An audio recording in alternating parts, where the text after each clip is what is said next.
Good afternoon and welcome to our board meeting. Location Arthur Coleman Jr. Administration Complex. Room board number that where we are here present is 5 o'clock. Welcome, everybody. Roll call. Back to you, Christina. In order to help assure compliance with the Brown Act and in order to make our board meetings more effective and more efficient, trustees will speak only when recognized, and trustees who speak on a topic other than the agenda item currently under consideration will be out of order. President Cecilia Mendez, Present. Vice President Zulueta, Present. Clerk Rico, Present. Trustee Maria Mendez, Present. Trustee Avalar, Present. Trustee McBrien, Present. Trustee Flores. Trustee Flores present. Thank you. Back to you, President Mendez. Thank you, Abby. We go to item 1.3, oral suggestion. Yvette will read the announcements. Back to you, Yvette. Thank you, Madam President. Individual speakers should be allowed 3 minutes to address the board.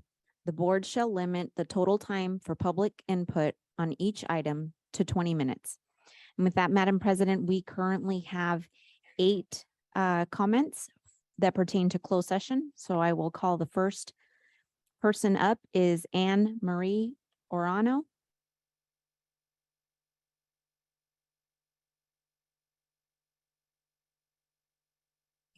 Hello.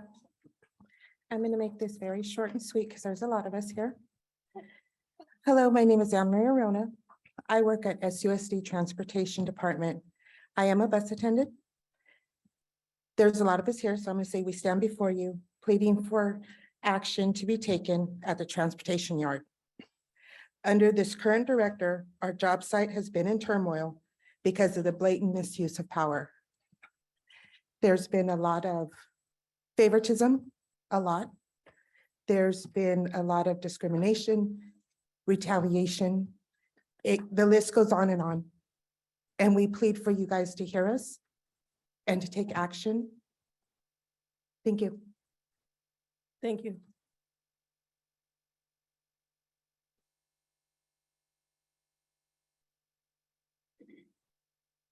The next comment comes from Maria Dolores Aguilar.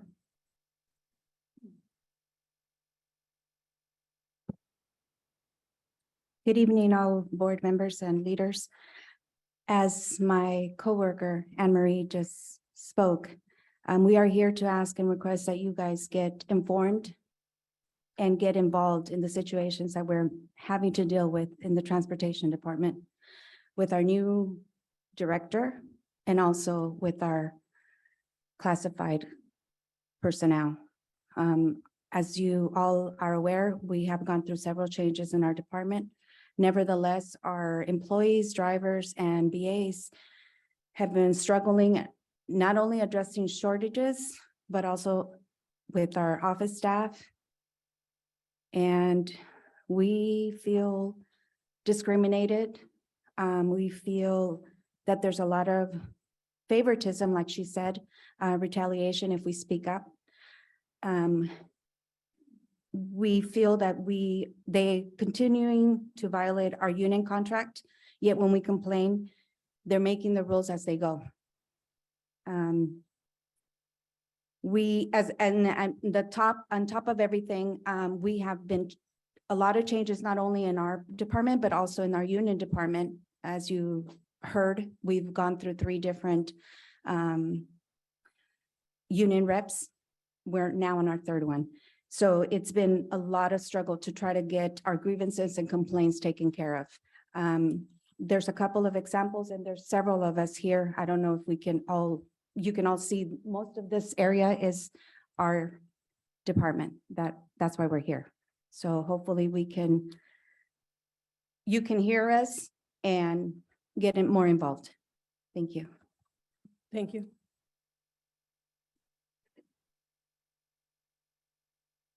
The next comment comes from Grace Gillespie.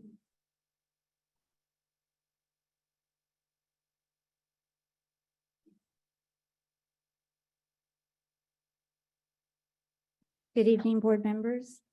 This is in regards to the outcome of the letter of support of complaint that I have put in regards to the harassment, degradation, and discrimination of the Fillmore administrators to Mr. Chan. And I find that outcome to be insulting, unfair, and unjust. HR wanted me to believe that the outcome they sent to resolve the complaint was legitimate. In my opinion and observation, HR were already in favor with the administrators at Fillmore. I have been a loyal SUSD employee for 21 years, and I went through 4 different directors in my department. Thank God none of them were like the Fillmore administrators that are making a big deal of employees being late of 1 to 2 minutes per day, up to 9 minutes, and will write up staff for attendance, especially when an employee has a legitimate reason to being absent because of ongoing mental health issues with their family. That's all. Thank you. Thank you. The next comment is from Hang Chan.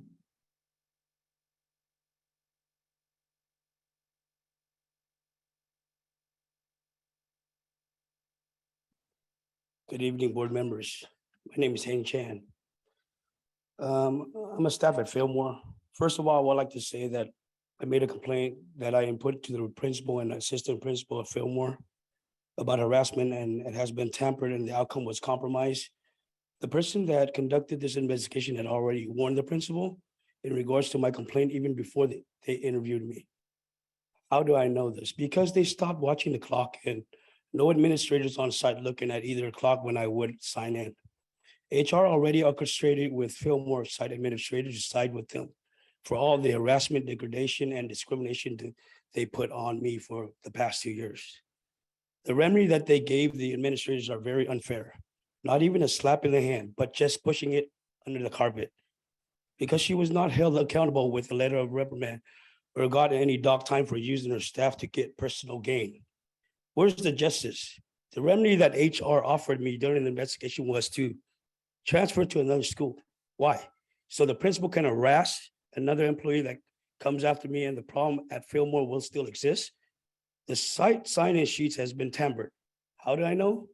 I have proof in hand. Why am I the only person who has to sign in while entering site, then sign out when leaving site? Administration want me to record the actual time while everyone else does not have to. This doesn't make sense because it only applies towards me and others do not have to get in trouble or written up for it. This is a very strong harassment and discrimination act. The HR investigator also stated that I should do a leave of absence. I'm a 3.5-hour employee. That's not even possible according to my union. Isn't SUSD hurting for lack of staff? We can definitely describe SUSD as severely understaffed because of all these job postings. Then why suggest that I do a leave of absence? Thank you. Thank you. The next comment is from Lucas Long.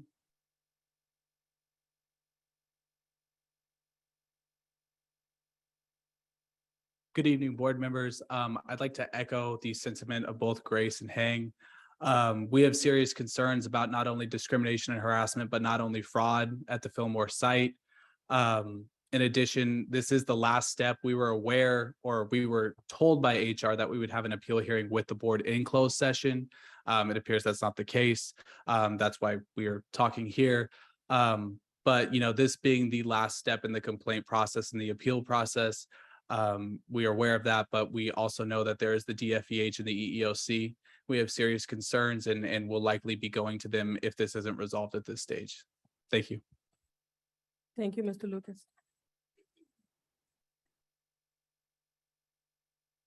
The next comment is from Rosie Robles. Good evening, board members. I worked with this transportation department for 30-something years. And all the last few years have just gotten worse and worse. There's so much favoritism there, harassment, bullied, and these complaints go back years, and yet nobody has done anything about it. I've seen many coworkers have to leave because of this bulliness that's going on here in this department. We got a new director or whatever he's called, where he has done things to people and think it's funny and okay. And I'm going to give my example because I don't think it's right. I went in there to talk to my supervisor, Bernard, and he has a large collection of cologne in there.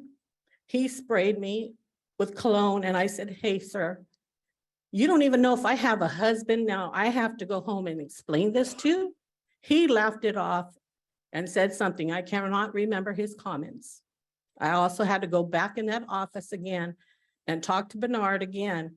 As I left the office, there are offices from here to there, went back in his office, sprayed me with cologne, and as he sprayed me, I had my mouth open and I turned and the cologne went into my mouth. And after that, he just laughed it off. And I said, hey, dude, you just sprayed me with cologne in my mouth.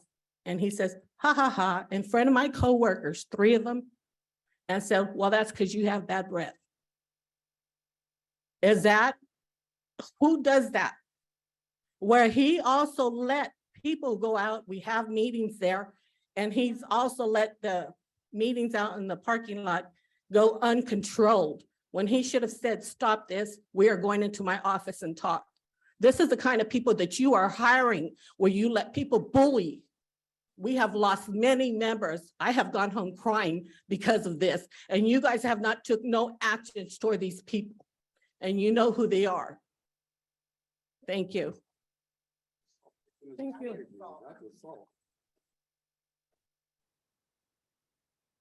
The next comment comes from Jesus Banda. And as I went home and I got vertigo and migraine, I was able to come back to work for 3 days.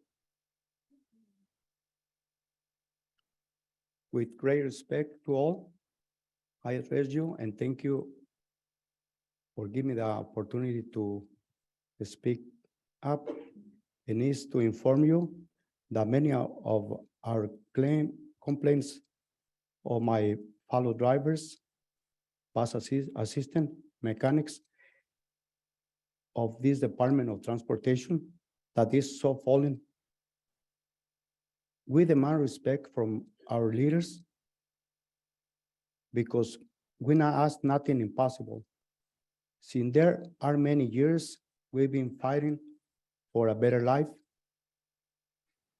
we already have enough with the stress that dealing with the students, with dealing with the traffic, with being babysitters, educators, bus cleaners, drivers, and if that were not enough, from parents we received many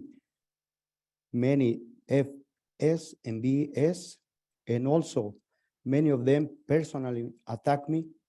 The police and our leaders do not give us the necessary support. Why? For example, one time, one of the brothers of a girl who was not a bus rider attacked me, and I called my office dispatcher, and I say, I was in danger, and there are a chance to the students too. I say, tell my director Bernard, call the police.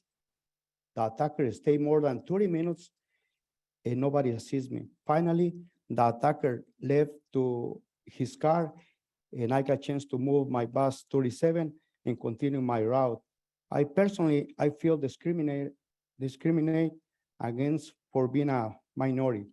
And I hope that this day once and for all, to our leaders and board of the directors of the district, hear us, and all we know without a workforce, there is no company that can stand.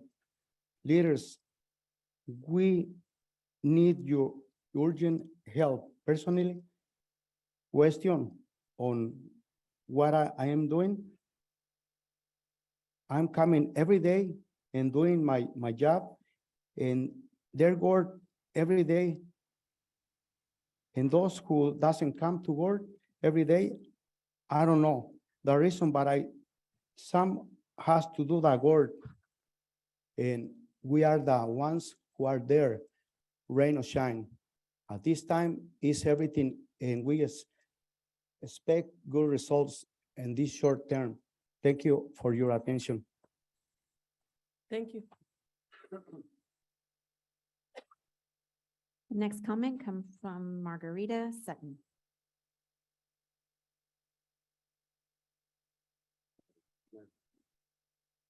Good evening, board members. My name is Margarita Sutton. I'm part of the Transportation Department. I'm a bus attendant.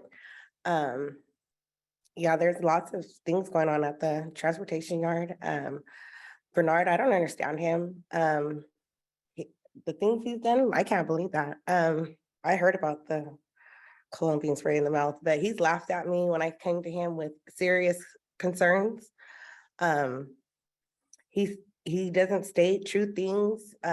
He doesn't know the law, California law. He doesn't know, things with the union. I've never been, have a manager or a supervisor, whatever the heck it is. He is director. He ran out of our meeting with the union rep. And she told him, we've planned this for days, weeks, we've had to reschedule, and he literally ran out like a track star. I just don't understand what's going on with this. And I put in many complaints about him and things that are going on at the transportation department, like, yes, the bullying and the favoritism that goes on there, and nothing's been done.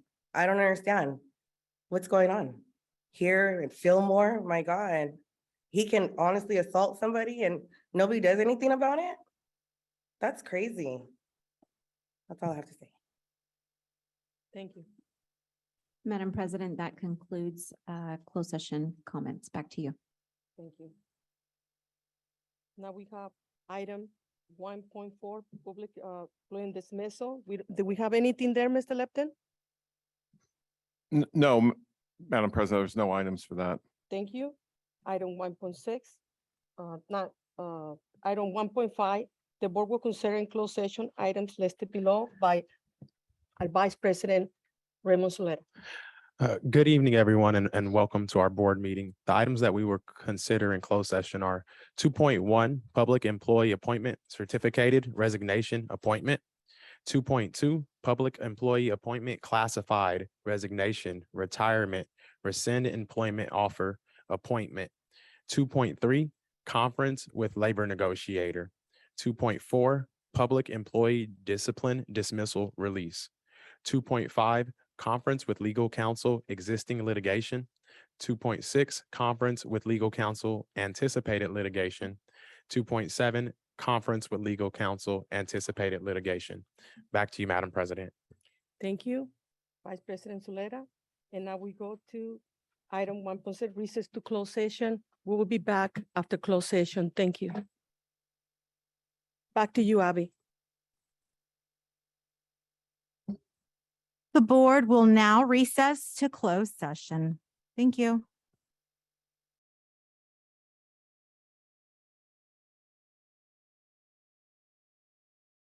Good afternoon and welcome.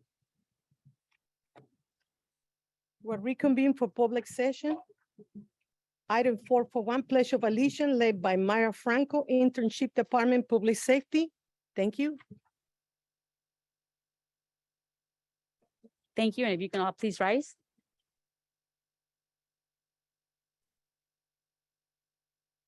I pledge allegiance to the flag of the United States of America and to the republic for which it stands, one nation, under God, indivisible, with liberty and justice for all.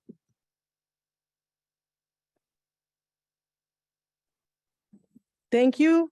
Item 4.2, announcements of action taken in closed session are gonna be by Vice President Raymond Solera.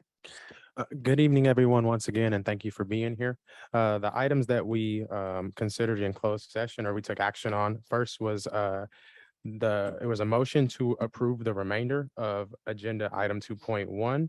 The motion carried 5-2. The 2 noes were trustees Flores and Maria Mendez. Item 2.2 was a motion to approve public employee appointment classified. The motion carried 5-2. The 2 noes were trustees Flores and Maria Mendez. Item 2.4. item 2.5 is a motion to approve the settlement agreement in the Diaz case. The motion carried unanimously and trustee Flores was absent. Trustee Flores actually left closed session at about 6:45 PM and she was absent for the remainder of closed session, just for everyone's information. Continuing on 2.5, there was a motion to respond to the lawsuit in the Hill case. The motion carried unanimously. Trustee Flores was absent. Next, there is a motion to respond to the charge of discrimination of Claudia Munoz. The motion carried unanimously. Trustee Flores was absent.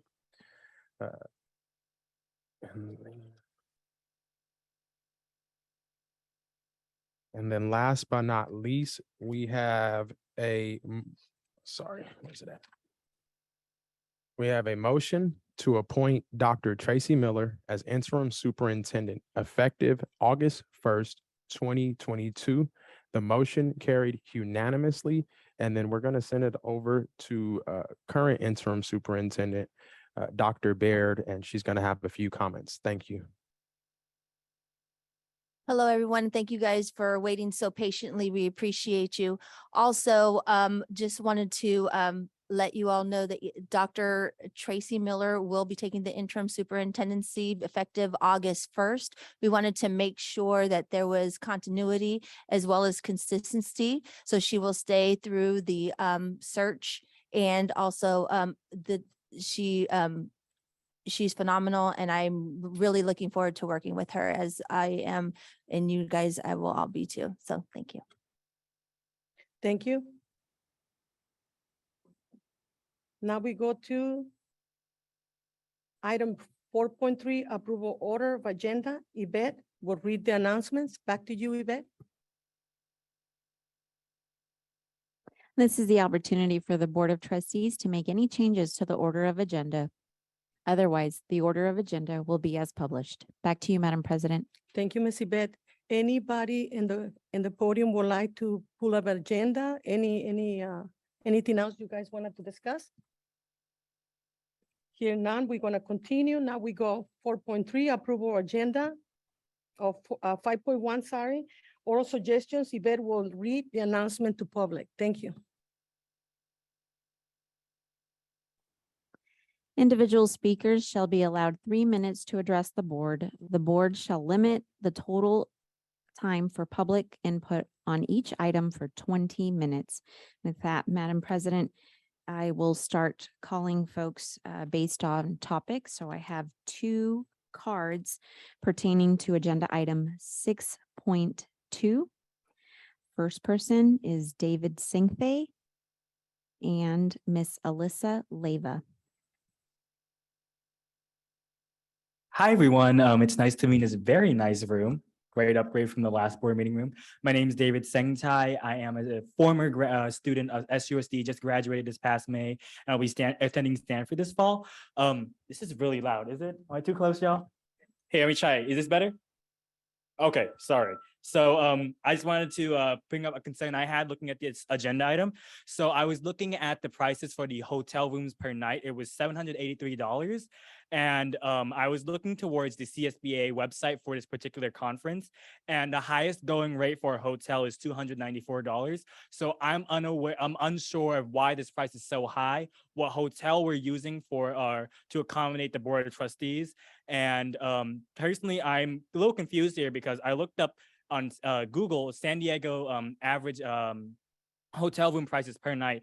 3-star hotels average $326 and 5-star hotels average $629. So I'm confused as to why it's so high at $783. Personally, I would recommend off the list of like what the CSBA gave, I would recommend the Westin. Stanford provided me a hotel room during my admin weekend, and that was a great experience. So that's all I have to say for that one. Thank you for letting me comment. I yield my time. Thank you. $700 a room. Miss Alyssa Leyva. Expedia.com.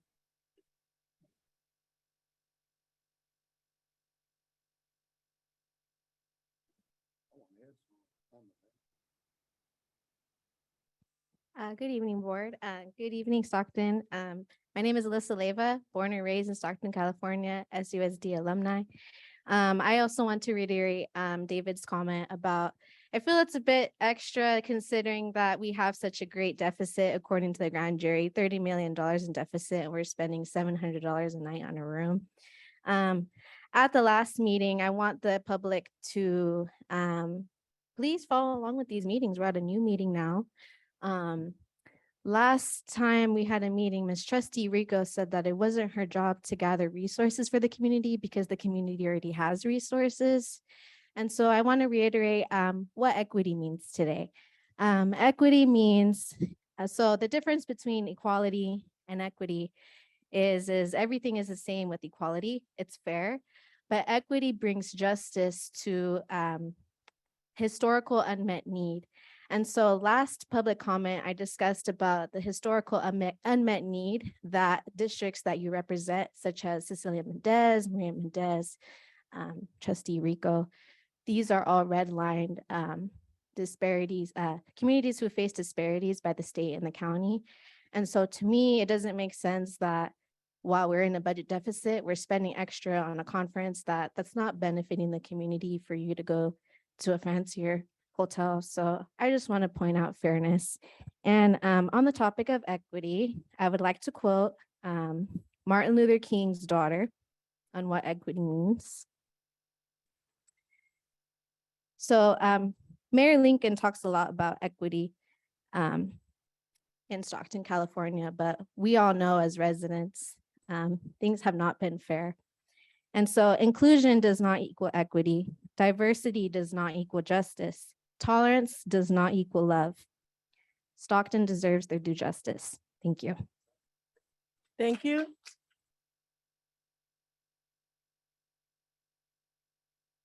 I would request that we waited patiently, that all board members please pay attention.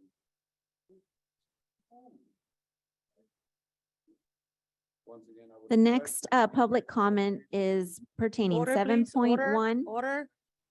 7.1 is for Mr. Rafael Cardoza. Good evening. How you guys doing?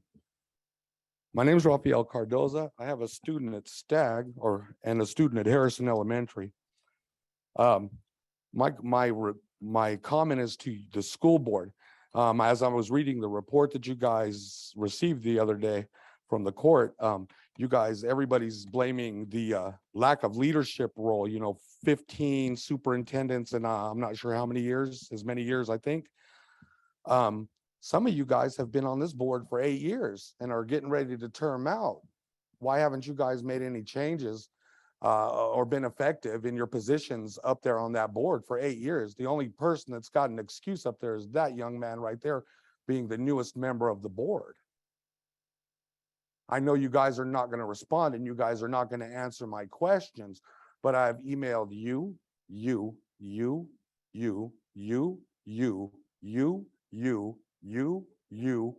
you.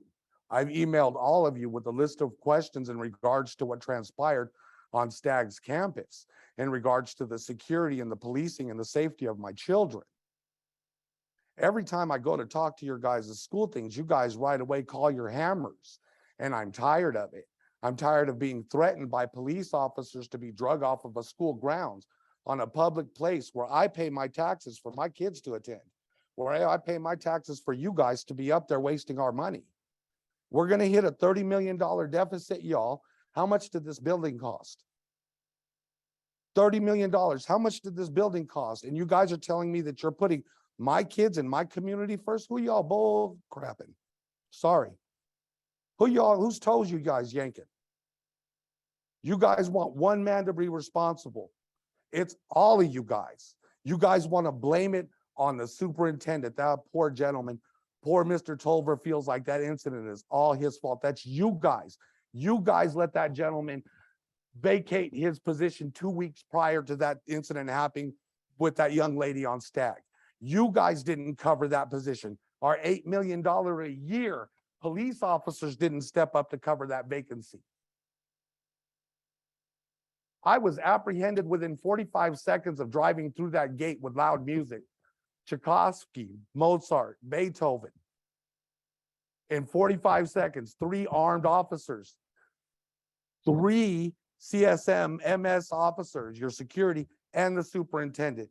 Y'all had protocol in place to protect my kids.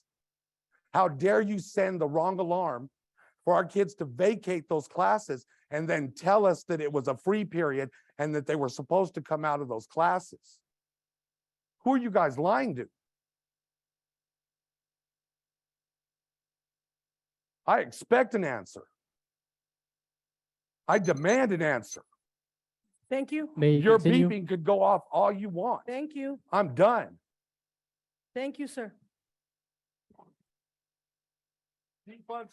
May- Thank you, sir. Thank you.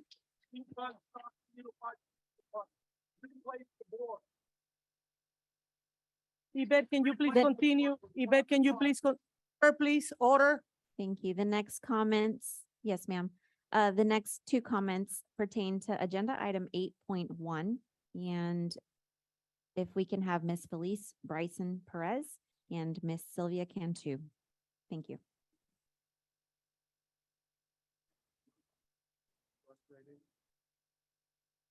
Good evening, everyone. I think we've been building a good relationship that I would have contacted you if I would have had more time on this. So I apologize that you're hearing this at this first opportunity. So give me a moment to look at my notes here.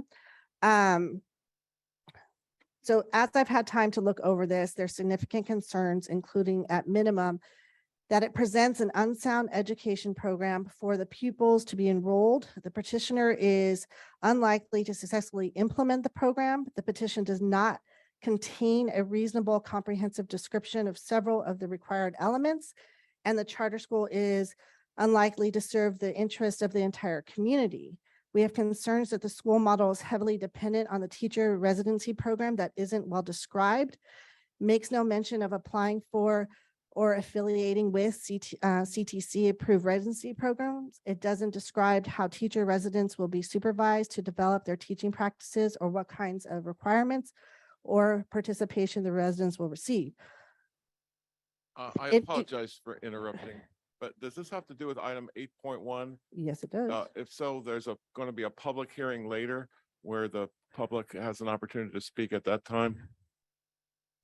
Okay, I was called up. So how do you want to handle this? Thank you. You might continue and finish your 3 minutes. Okay, all right, where was I at? Especially the teachers' residents will only be paid actually $10,000 a year, presumably working full-time at the charter. They're comparing it to the salaries that the county makes, but they're working an additional 30 days, representing a 15% lower salary for the unbound teachers. We have serious concerns about the school's student recruitment plans. The petitioner is unable to demonstrate the support from potential parents. The petitioner included signatures from only about 30 parents. Trying to quickly get through. The unusual grade span of 4 through 8 will make recruitment difficult, as parents typically after 3rd grade don't want to start moving their students or their children.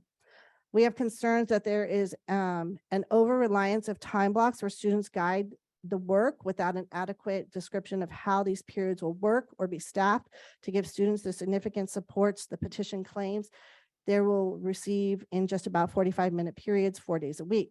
Finally, the program has significant duplications with Stockton District schools and charter schools already operating in Stockton.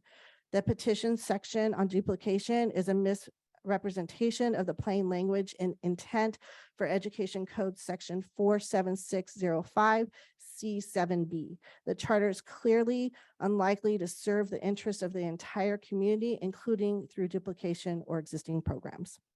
Thank you. Thank you.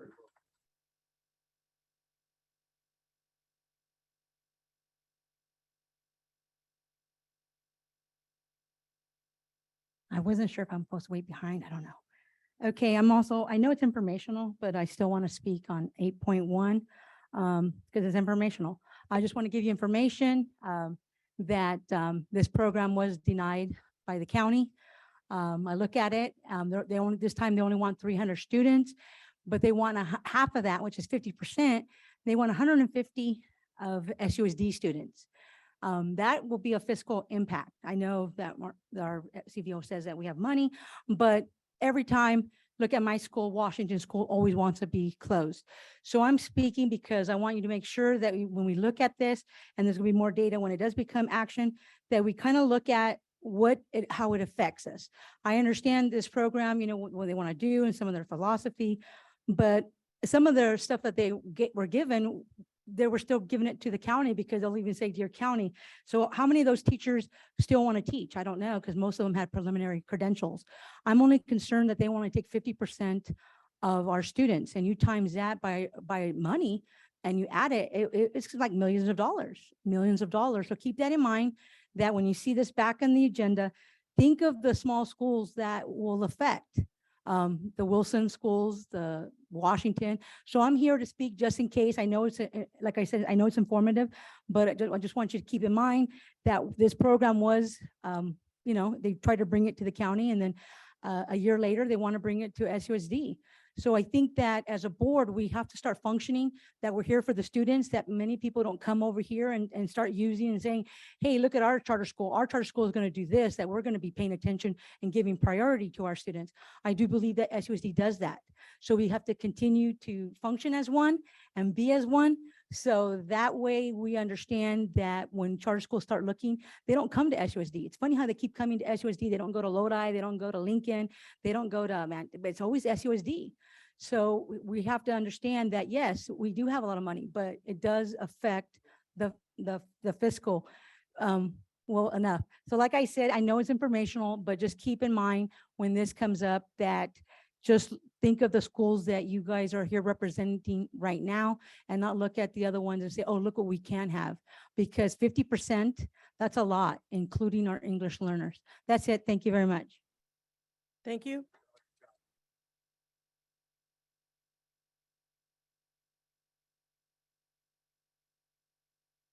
Madam President, we have 7 cards for the next comment pertaining to agenda item 10.4.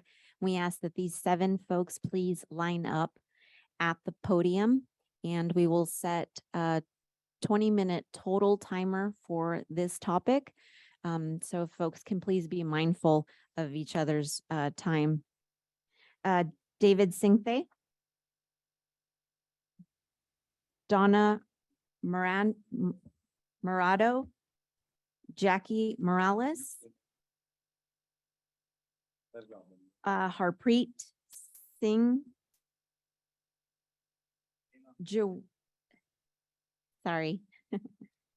Joelian Johnson, and Alyssa Leva.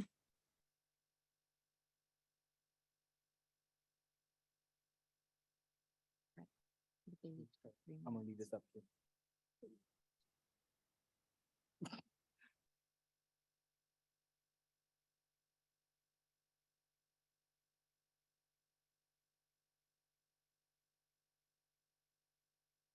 Please proceed.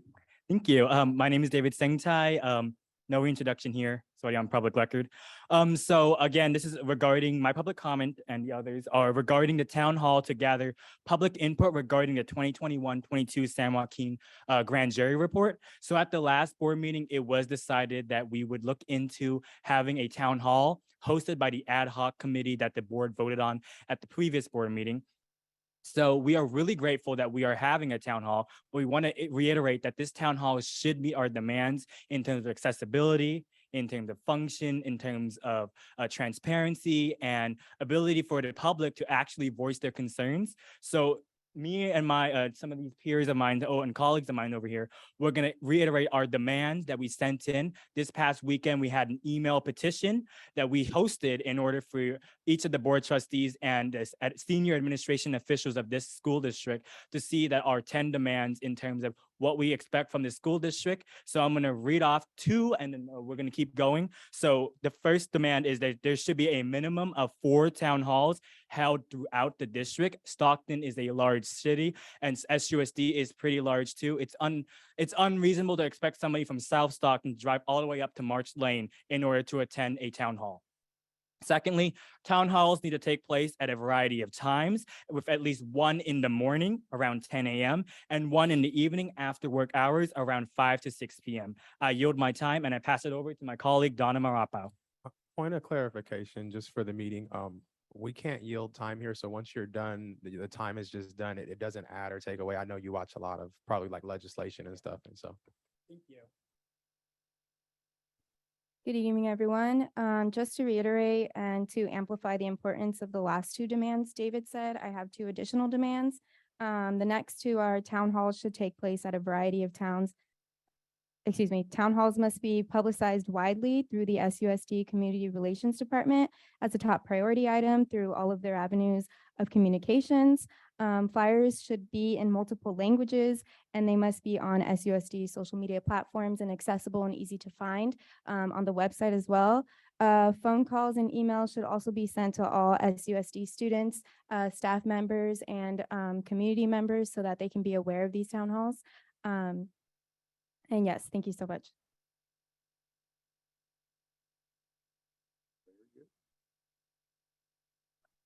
Hello, my name is Jackie. I'm a former SUSD student, and I'm here to not only reiterate the demands of the former folks that came up here and talked, but to add another two. So we need certified translators to be present at each town hall for our non-English speaking community, knowing that SUSD has a lot of students who come from minority backgrounds. Questions will be taken through a widely publicized Google form open at least a week before the first town hall. Thank you.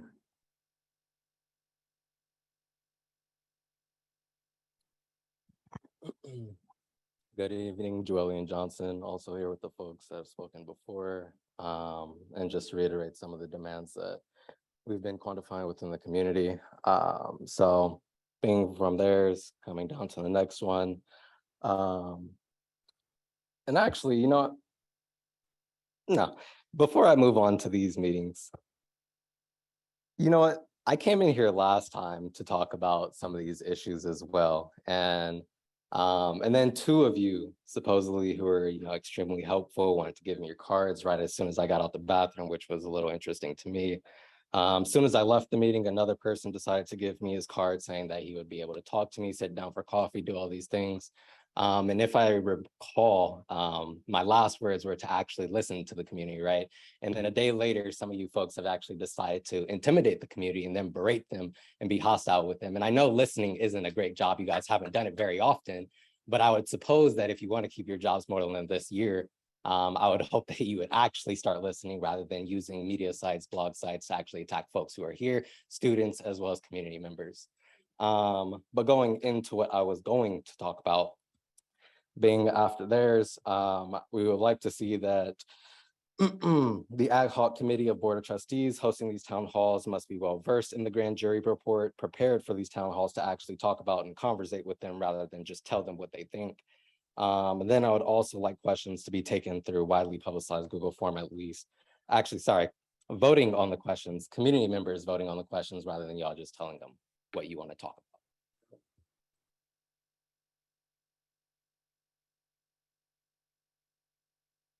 Well, I don't want to repeat myself, but my name is Alyssa Leyva. I mentioned last time that I sat on the former redistricting commission for Stockton. Through that experience, I was able to see that not only are Stockton meetings live and the archives are available online, but so are commissions and committees. And so I know during the pandemic, we only were accessible online, but this building right here was kind of hard to find. And for the community to be able to arrive, we need to be having the technology, you know, so community can listen in. Both will meet our equity need. Another thing too is like, you know, if we have this money to go on these fancy hotels, we can invest in technology for our community to listen. And another thing, it's the town halls. If we have 7 representatives, we need to have 7 town halls. Thank you.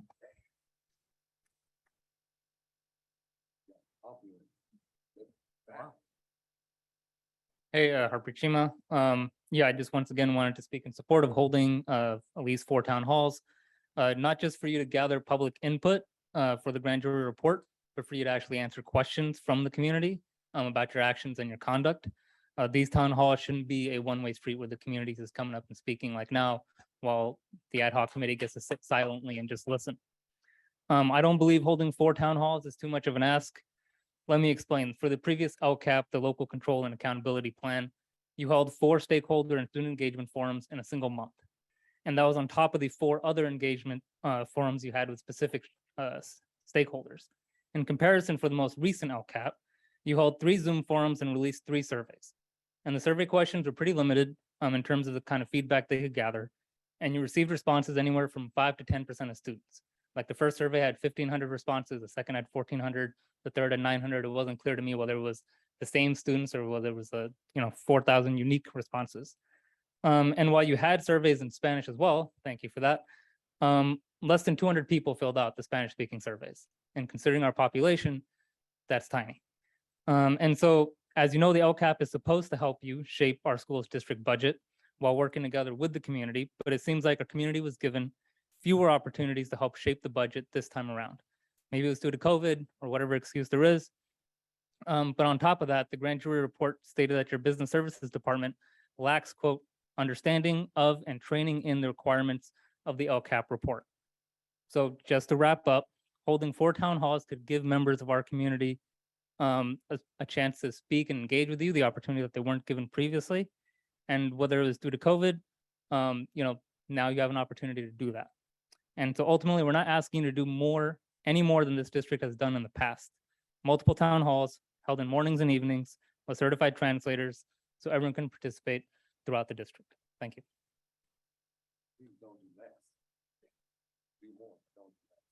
Thank you. The last comment pertains to agenda item 12.2, and it is from Ms. Maria Zamora.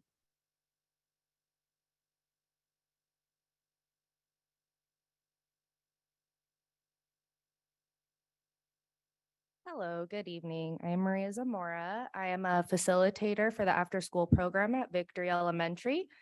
My concern for the extended learning with our position is we have not had a contract made for us.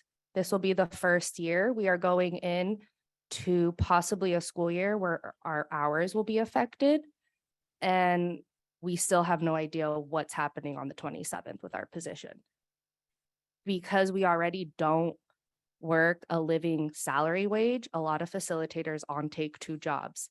This is putting many of us in a situation where do we tell our other job, okay, we don't need to continue this job or change our hours. I am returning back to school.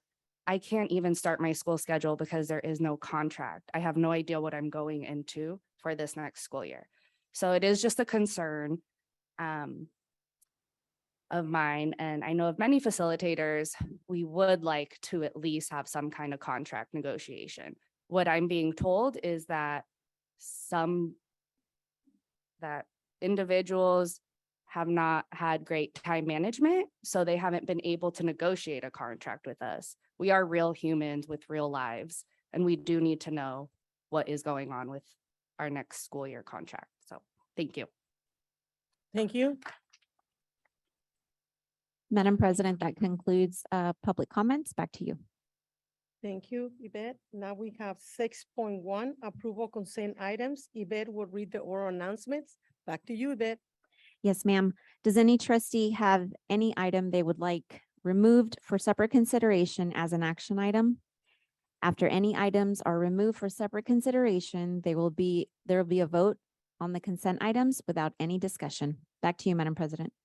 Thank you. Did anybody have any comments or wanted to pull an item? Trustee Mendez. Trustee Mendez, the microphone is yours. Thank you. I would like to move consent items 6.2 and 6.8 into action.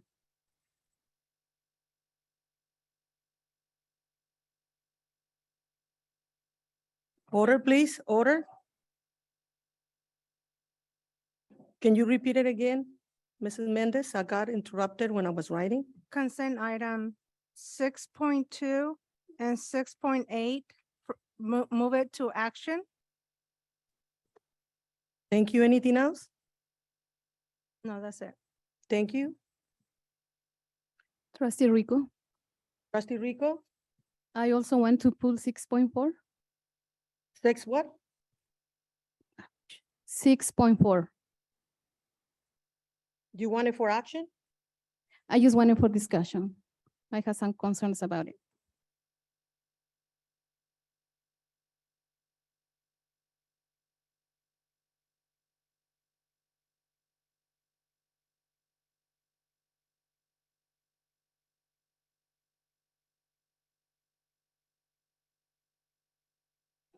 Okay, we're gonna vote for the consent catalog, what is left, but first we're gonna go to, will be which one?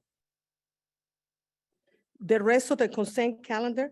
We need a first and a second. I'll do the second. We have a first and a second. Everybody agree, say aye. Aye. Any abstains? Opposed? Thank This you. is, the board is taking action without approving the consent items except for 6.2, 6.4, and 6.8, which we're That's gonna correct. discuss that in a, right after. Thank you. Now we go to item first, 6.2. I need a first and a second. First. Discussion, Discussion open. Trustee Mendez. Trustee Mendez, the microphone is yours. Thank you. As I did receive a lot of phone calls and text messages as to why the board is actually spending $783 for the hotel per night. And to let the public know and to be transparent, I did also the research and I spoke with our interim superintendent, Dr. Baird, and this is only an estimate. CSBA has agreed and came out with an agreement with some of the hotels, and it's actually online. You can Google it, and is the nights per night is actually lower than that. Like David Sante stated, like the most is $294 a night and everything.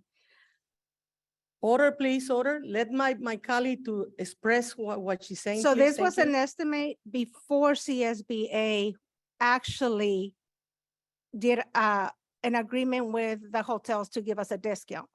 Because it's the whole state of California, board members and superintendents that attend the annual membership. That's why, but this was an actual estimate. And my question is for legal counsel now. Would it be possible after tonight, Dr. Lipton, to when the actual booking and everything else with the actual discount prices is actually booked, to bring this agenda item back to ratify with the actual cost? Mr. Lepton? Yes, Trustee Mendez, that certainly could be done. In fact, that could be made part of the motion to approve this item.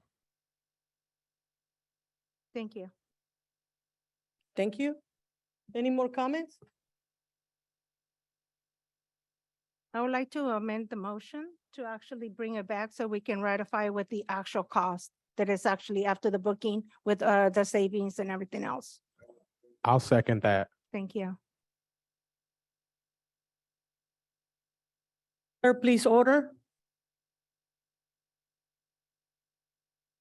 Order, please, sir.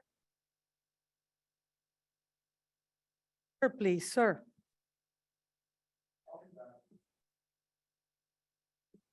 Any more questions? Hear none, get ready for the vote. Everybody agree, say aye. Aye. Aye. Any abstains? And this is with the ratification to bring it back. That's a part of the motion. Yes, it is. Thank you. Thank you. Now we go to 6.4. We need a first and a second to discuss this item. I'll second. We have first by Scott O'Brien, second by Mr. Zachary. Discussion. Maria Mendez, microphone is yours. Thank you. So normally, because it's election year, and we always booked the actual, like if you guys seen the trustees' professional pictures, we have to actually have a contract with somebody so they can take a picture of us and everything else after we get sworn in. And all that good things. And we actually do it during election year. I don't know if previously you guys have seen, it was frictions before and everything else, but now it's actually somebody else. That's what this agenda item is for. I don't know, Trustee Rico probably has other questions. Trustee Rico, you have questions? No, thank you, Trustee Mendez. You answered my question. Thank you. Any more comments? I noticed videography. I didn't know why that was in there then, if that's the case, but it perks my curiosity how that works in on the write-up here. Because this person works with Melinda Meza during some of the videography that she presents. That makes good sense. Thank you. Thank you. No more questions. Get ready for the vote. Everybody who agrees, say aye. Aye. Any abstains? Opposed? Thank you. Now we go to 6.8. I need a first and a second. I'll do the first. I will do the second. Discussion, Maria Mendez. Thank you. So I noticed that this report is missing and actually not reflecting the actual dollar signs for each agenda, each item at all. So my amended motion will be for us, for the board to pull this agenda item, so then we can bring it back with the correct reporting and reflecting each dollar amount that it was expense. Point of clarification, there is a dollar amount under each one. It's a dollar amount in there. Right? It says amount and next to fund.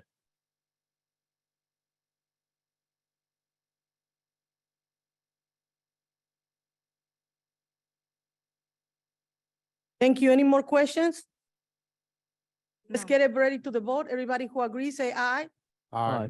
Aye. Anybody who wants to abstain? Aye. No.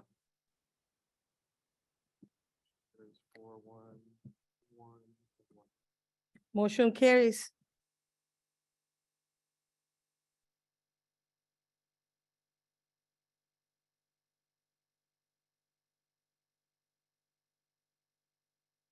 Now we have 7.1 presentation of school traffic and parking safety by Mrs. Maria Franco, our internship Department of Public Safety. Welcome.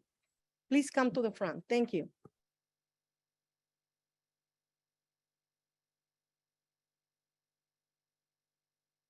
Good afternoon, trustees. I'm here with Lieutenant Marquez to present on a traffic and parking safety plan for the district. So we can go on to the next slide.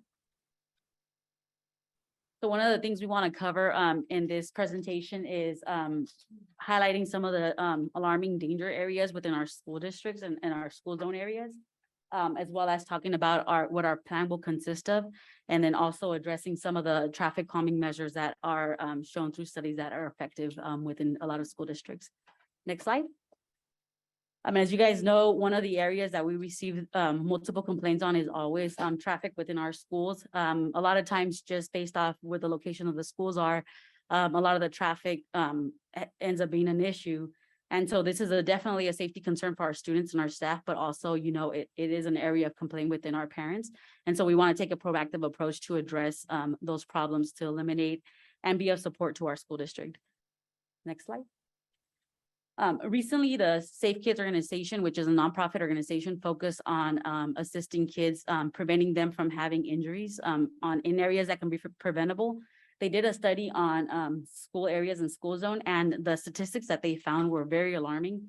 So they found that 5 teens every week within the United States are pass away based off of a traffic injury, pedestrian related. That has increased 13% since 2013. And the most alarming out of it all was that although kids aged 15 through 19 are only 26% of all the children between ages of 0 to 19, they account for 50% of pedestrian fatalities. Go on to the next slide. And so through the study, one of the things that they found were there's a huge increase in distracted pedestrians, especially within our schools and just in general within America. So as you guys know, our teens are distracted wearing earphones, being on the phone, texting, and so they're not paying attention as they're crossing the street, leaving the schools, coming onto the campuses. And so when they did this study, they also found that as they were observing our kids, 80% of kids either jaywalked or did not follow proper protocols on crosswalks. And another thing that contributed to a lot of the safety hazards were also the drop-offs from our parents. So they were either dropping across the street, having the kid jaywalk onto the campus, which, you know, increased a lot of that stuff. And so with what we want to address with this plan is creating plans specific to each campus, because each campus is going to have a different need based off their location and what surrounds them. And so we want to use this plan to really target each school site, help them in different methods from engineering to, education, and then ultimately into enforcement. And Marquez will go on to talk about those three things in the next slide. So there's three measures of the school traffic safety plan. The first one will be engineering. We could go to the next slide. So you could put up cones, you can put up signs, you can put up speed bumps to help these with the engineering of these parking spaces and students coming and going from school. That's what we intend to do with part of the plan that we have. Next slide. We want to educate. We want to have safety assemblies, community meetings, coffee hours with parents. We want to send out newsletters, give out tip sheets. Every year, we want to give out these forms that basically educate our parents on how to drop off the kids and the students, not to double park, not to be in front of other red markings or markings that we have for our parking designations. And then, of course, we have to do the part of enforcement. So it all comes together at the end, and that is where the Department of Public Safety comes in to do the enforcement. We have the traffic and parking code that we have written and will be approved by the board once it becomes available to you guys. So the calming plan comes with 3 steps. The first step is to implement the traffic calming plan and to form a panel or committee, which will include parents, teachers, administrators, community leaders, government officials, and law enforcement officers to come up with that plan. And then the second one is the assessment. After reviewing the evaluation results, the committee will recommend actions and solutions to address the safety concerns. And the final step is to identify the funding options for the schools and their partner organizations, which may seek funding to implement the school safety plan. And if you have any other questions, we're always available at the Stockton Unified School District Department of Public Safety. Our address and our phone number is there, and myself and Chief Franco will be available for any questions. Thank you. Anybody have questions? Trustee Rico. Trustee Rico, microphone is yours. Mayra, when do you guys planning to implement those safety protocols? So we want to start implementing them as soon as possible, because as you know, the school district school year will be starting. As he mentioned, the biggest piece is the implementation of the plan that we bring it to the board for approval. And then as soon as we get that approved, ideally, we'll start automatically with the education piece, because the biggest thing we want to come out is to educate. And I know enforcement is a component, but that's not our focus, because ultimately the biggest thing is education. Everybody wants to get their kids to school safe. And so now it's, hey, let's give them the tools so that they know the routes to take, the ways to, get on campus safely and achieve that so the kids can go to school. And then obviously the second piece being the enforcement piece. As much as we want to do everything through education, some people don't respond well to that. And we want to be able to, if we have a speeding car on campus, to address it and be able to, if a warning is not sufficient, then, to be able to issue a citation. So that they are aware that this is a safety aspect. It's not that we want to cite someone, but it's a safety aspect for our kids on campus. And so we want to maintain that safely. And then as we mentioned in the presentation, the third part being the engineering, but that takes the longest because that's the working in partnership with the city to implement the speed, the speed humps, speed limits, those type of things. So we want to bring it in together as a full component. But as far as implementing it with the education piece, we can start off immediately. Okay, thank you so much. Definitely. Any more questions? It seems there is no more questions. Thank you so much for your presentation. Thank you. Thank you. Now we go to 7.1 presentation, California Association of Bilingual Education, CABE, National Association of Bilingual Education, NABE, Mrs. Angelina Aranda, Mr. Chile Garcia, and Mrs. Maria Sandra Oriela, parents or SUSD. Welcome. Thank you for coming to our home. Good evening, Interim Superintendent Francine Baird, President Cecilia Mendez, and distinguished board members and respected community. My name is Angelina Aranda. I am a parent of 2 students in the district. One goes to Franklin, the other one goes to PYA. I am former DLAC Vice President, PAC Secretary, member of DLAC Booster and Latino PAC. I am and have been President and Vice President for ELAC, School Site Council, and PTA. I am here tonight to share what I learned at the National Association for Bilingual Education, NABE 2022 in New York. Next slide, please. There were many institutes and workshops to choose from. I am grateful for attending institute titled Inclusion, Not Exclusion of Multilingual Learners with Disabilities in Dual Language Programs by Liliana Salazar, Director of Special Education and Support. I learned that special ed students and English learners have many things in common. Things, needs, and challenges in common. For example, being misdiagnosed, delayed in retaining, not easy to adjust to a new climate. They feel scared, afraid, intimidated, and confused, with no confidence and even feel exhausted. But the main common need is proper intervention. Next slide, please.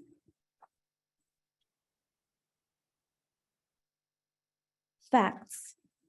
Code switching, such as Spanglish, is a normal and grammatical behavior of all dual language learners and English learners, including those with disabilities. It can help them communicate more effectively.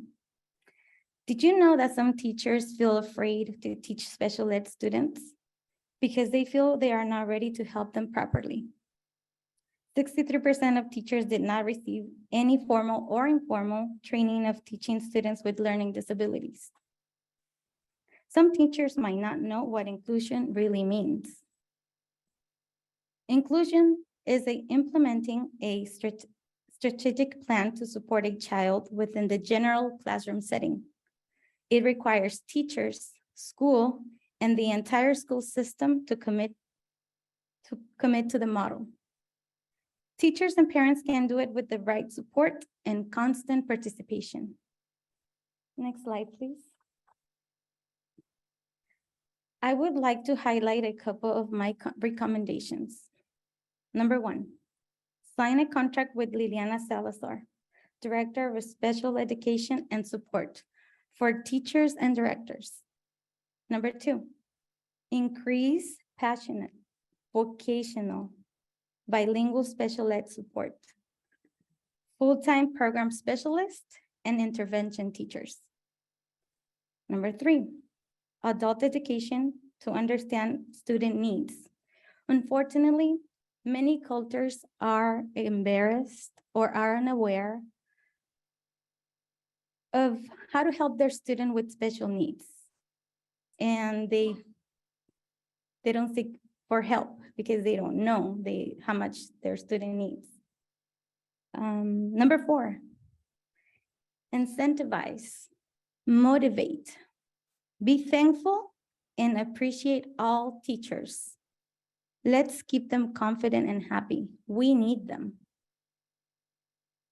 I would like to conclude my presentation with this quote. If a child can't learn the way we teach, maybe we should teach the way they learn, by Ignacio Estrada. Thank you for this opportunity. And now we continue with the next presentation, CABE. Thank you.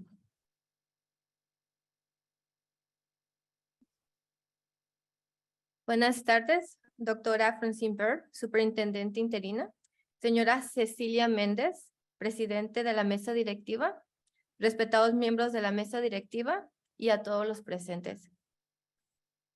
Good afternoon, Dr. Bear, Interim Superintendent, Mrs. Cecilia Mendez, President of the Board of Trustees, respected board members, and everyone here. Next slide, please. Mi nombre es Sandra Arreola. Soy presidenta de ELAC en la escuela Gransky, donde asisten mis dos estudiantes, las cuales son mi motor para prepararme y asistir a conferencias que ustedes proveen y por las cuales agradezco, incluyendo la de CABE.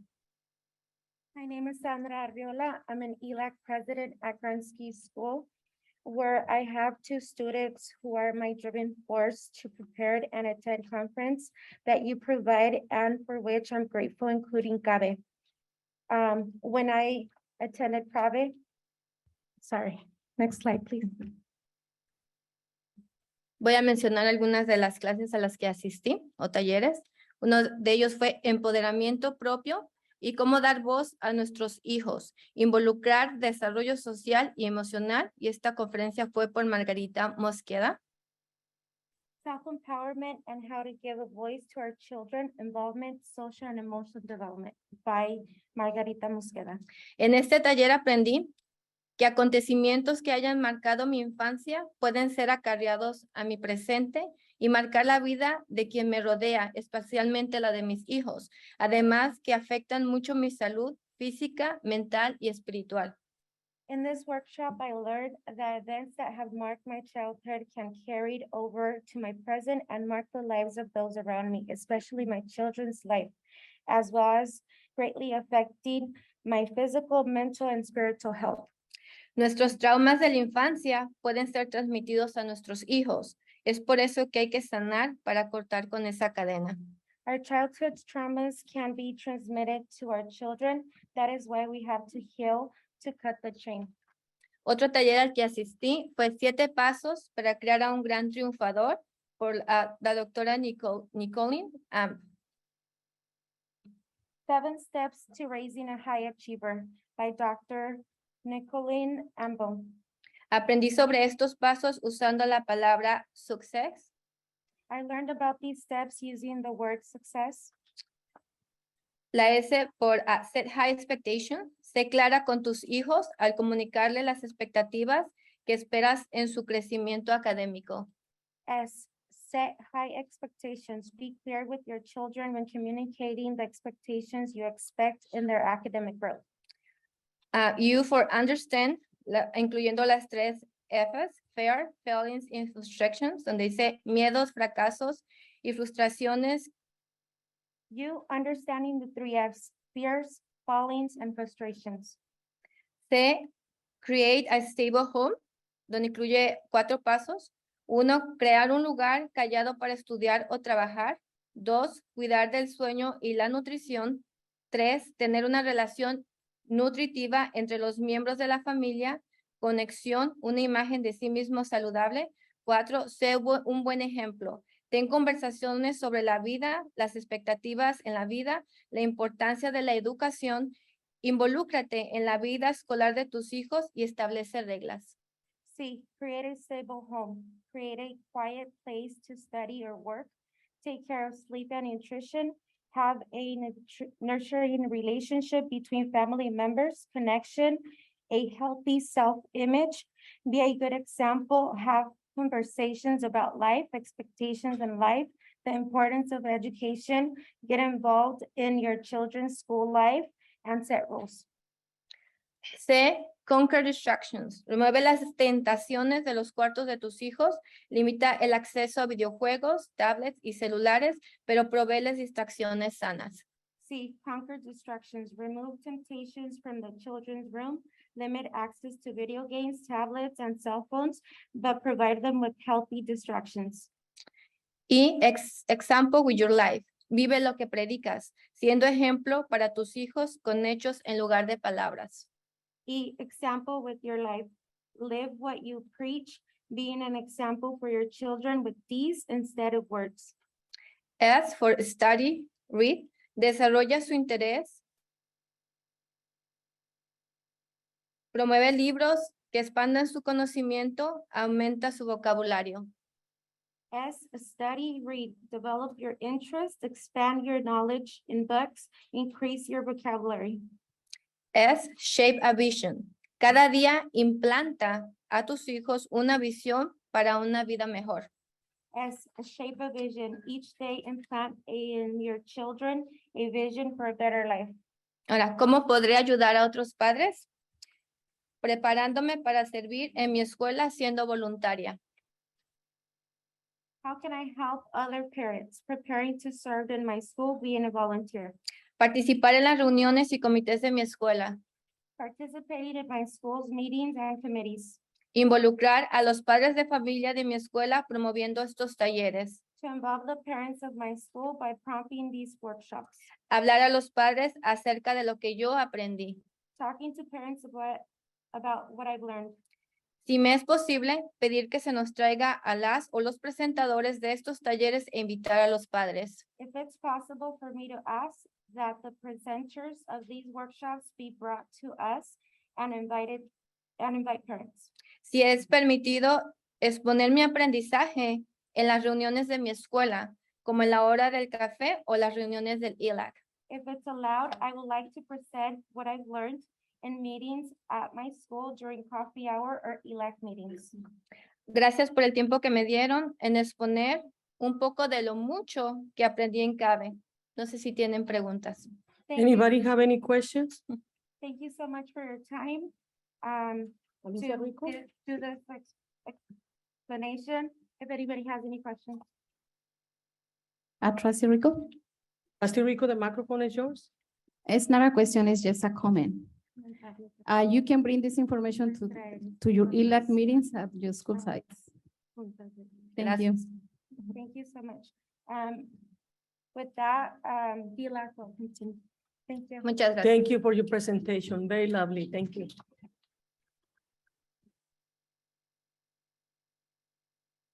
Now we go to 7.3, presentation of English Learner District needs assessment by the District English Learner Advisory Committee, DLAC. Dr. Susana Ramirez, Director, Language Development Office. Welcome to your home and our home. Thank you. Muy buenas tardes, doctora Francine Baird, superintendente interina, señora Cecilia Méndez, presidenta de la mesa directiva y respetados miembros de la mesa directiva y todos los aquí presentes. Mi nombre es Francisca Vargas, actualmente presidente de DILAC y con estudiantes en la escuela McKinney. Good afternoon, Dr. Baird, interim superintendent, Mrs. Cecilia Mendez, president of Board of Education, respected board members, and everyone here. My name is Francisca Vargas. I'm currently president of DLAC and with students at McKinley Elementary School. Una de las 7 responsabilidades de DILAC es hacer una presentación anual a la mesa directiva de educación y ese es el motivo por el cual estamos aquí. Agradecemos el tiempo y espacio que nos han dado. A continuación, presentaré al resto de los oficiales, pero antes de eso, quiero presentarles a nuestra directora del Departamento de Desarrollo del Lenguaje, la doctora Susana Ramírez, y a nuestro enlace de padres, la señorita Paola Juárez, miembros fundamentales para este equipo y esta presentación. One of the 7 responsibilities of DILAC is to make an annual presentation to the Board of Education, and that is why we are here. We appreciate the time and the space you give us. Then I will introduce the rest of the officers, but before I want to introduce our Director of Language Development Department, Dr. Susana Ramirez, and our parent liaison, Mrs. Paola Juarez, fundamental members for this team and this presentation. Como vicepresidenta tenemos a la señora Lucía Vega con estudiantes en la escuela secundaria Edison. Como secretaria, la señora Lucila Mendoza con estudiantes en Instituto Waiver. En el puesto de sargento en armas y actualmente ausente, la señora Shirley García, con estudiantes en la Escuela Elemental San Joaquín.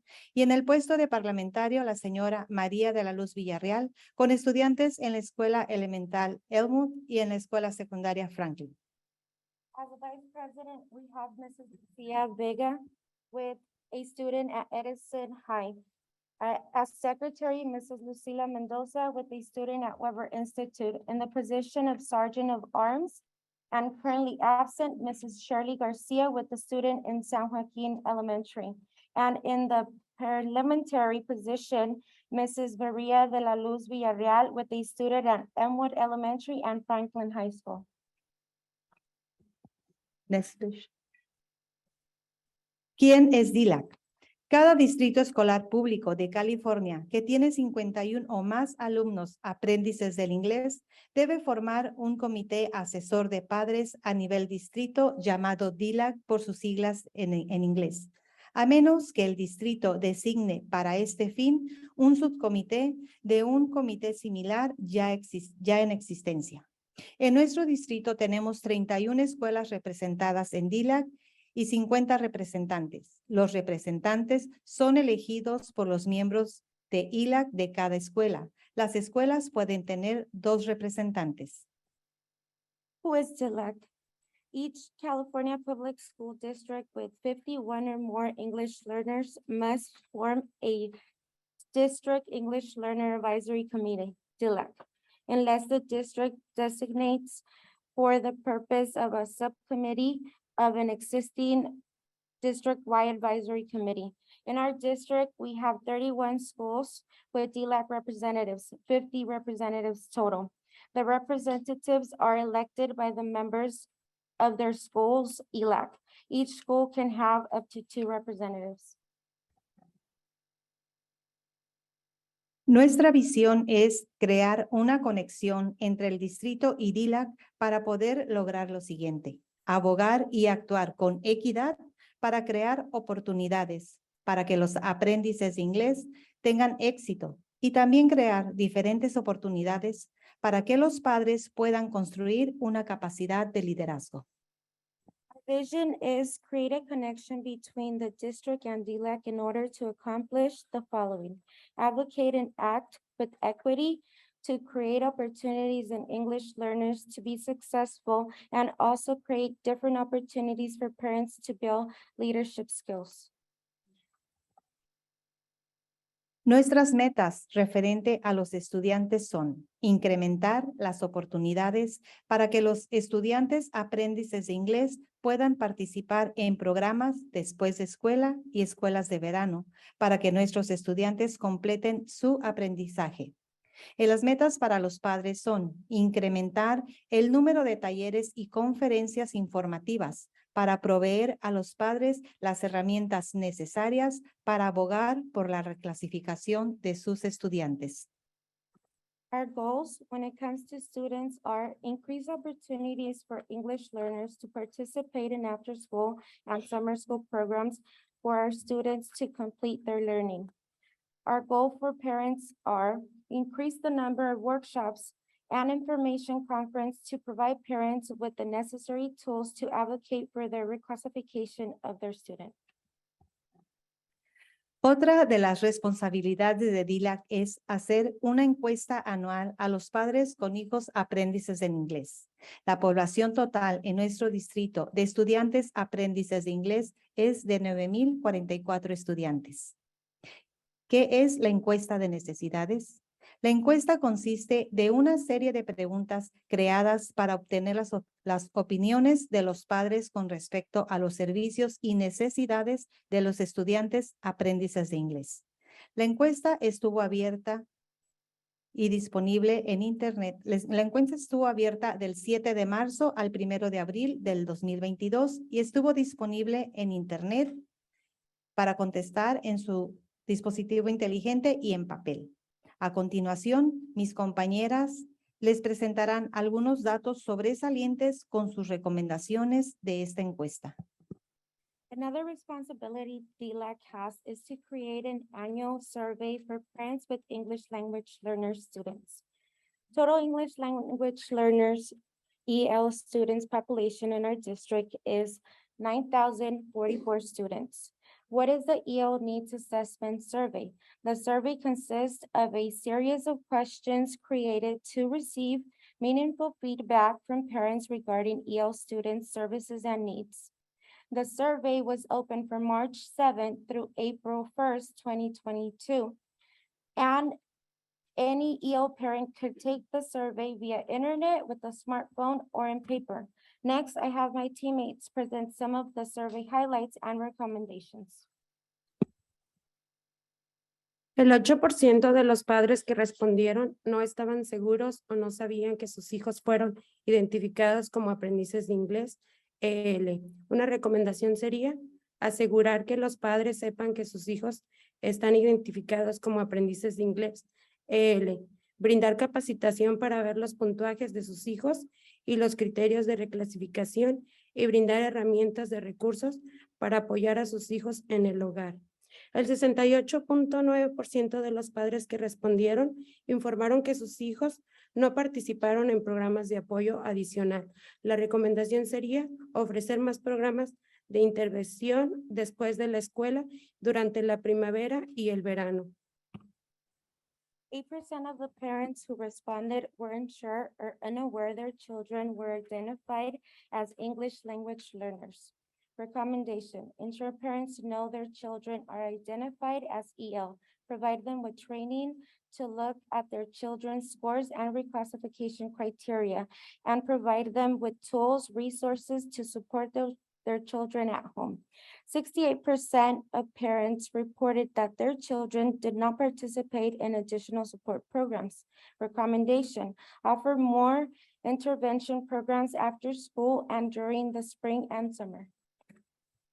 El 21% de los padres que respondieron informaron que no entendían las puntuaciones del examen ELPA de sus hijos. La recomendación sería proveer a los padres talleres de ELPA en todas las escuelas del distrito por idiomas representativos para los padres. El 24% de los padres que respondieron informaron que no conocen o no comprenden el currículo del desarrollo del idioma inglés ELD.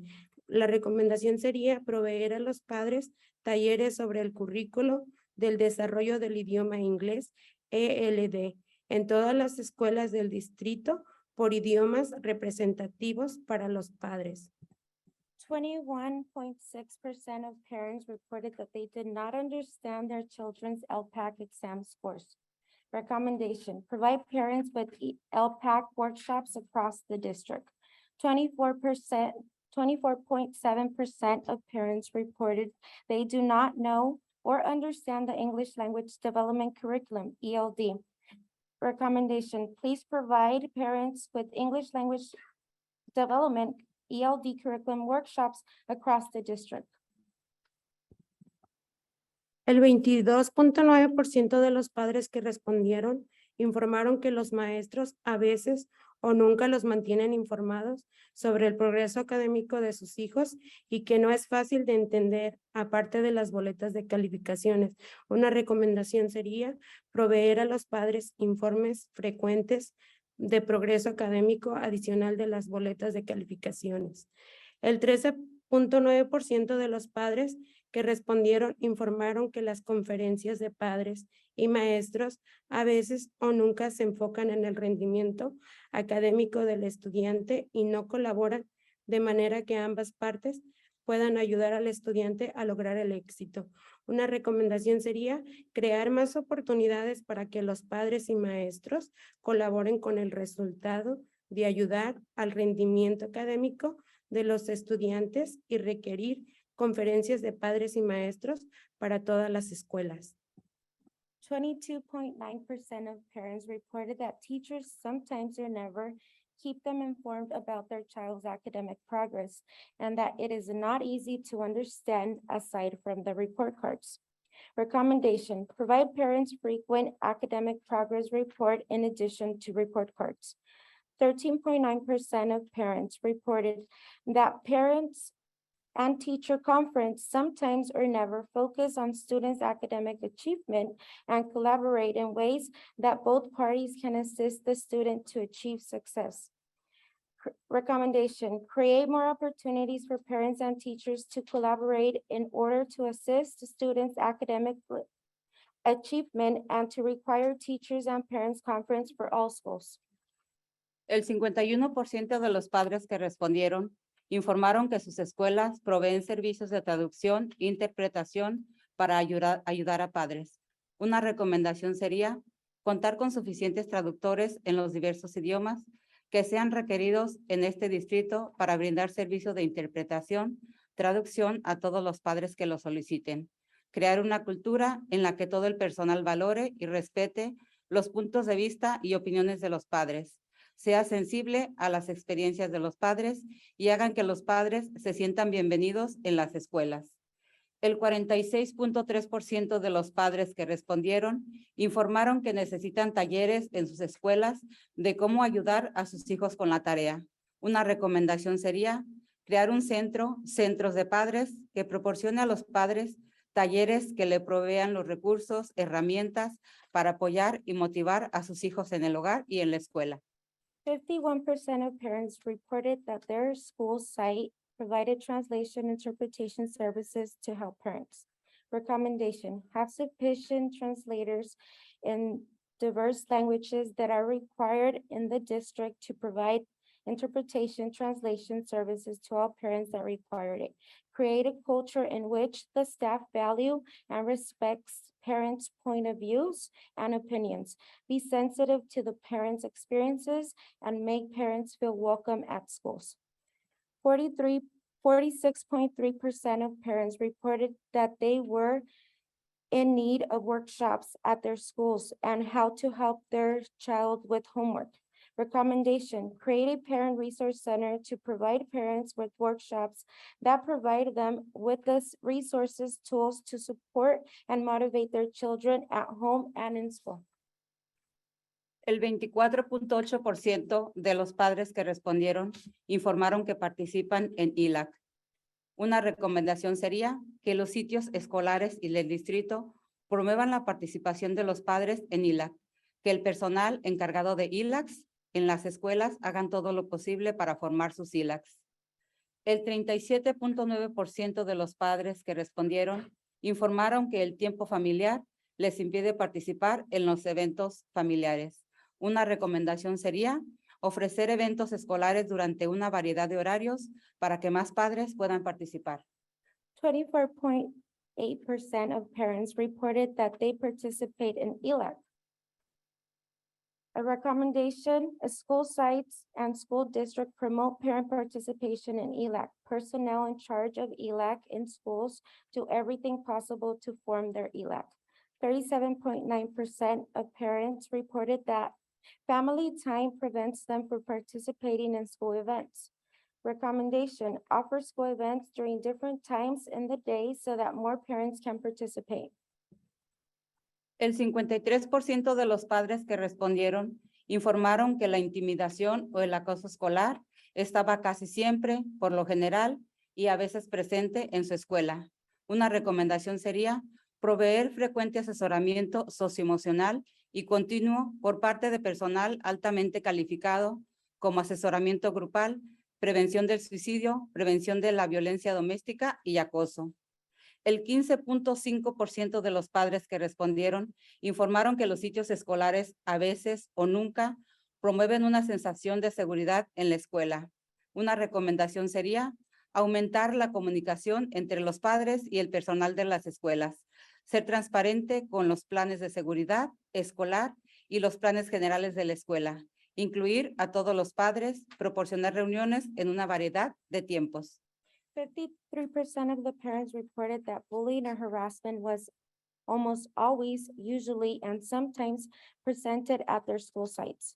Recommendation, provide frequent and ongoing social emotional counseling by highly qualified staff such as group counseling, suicide prevention, domestic violence prevention, and bullying.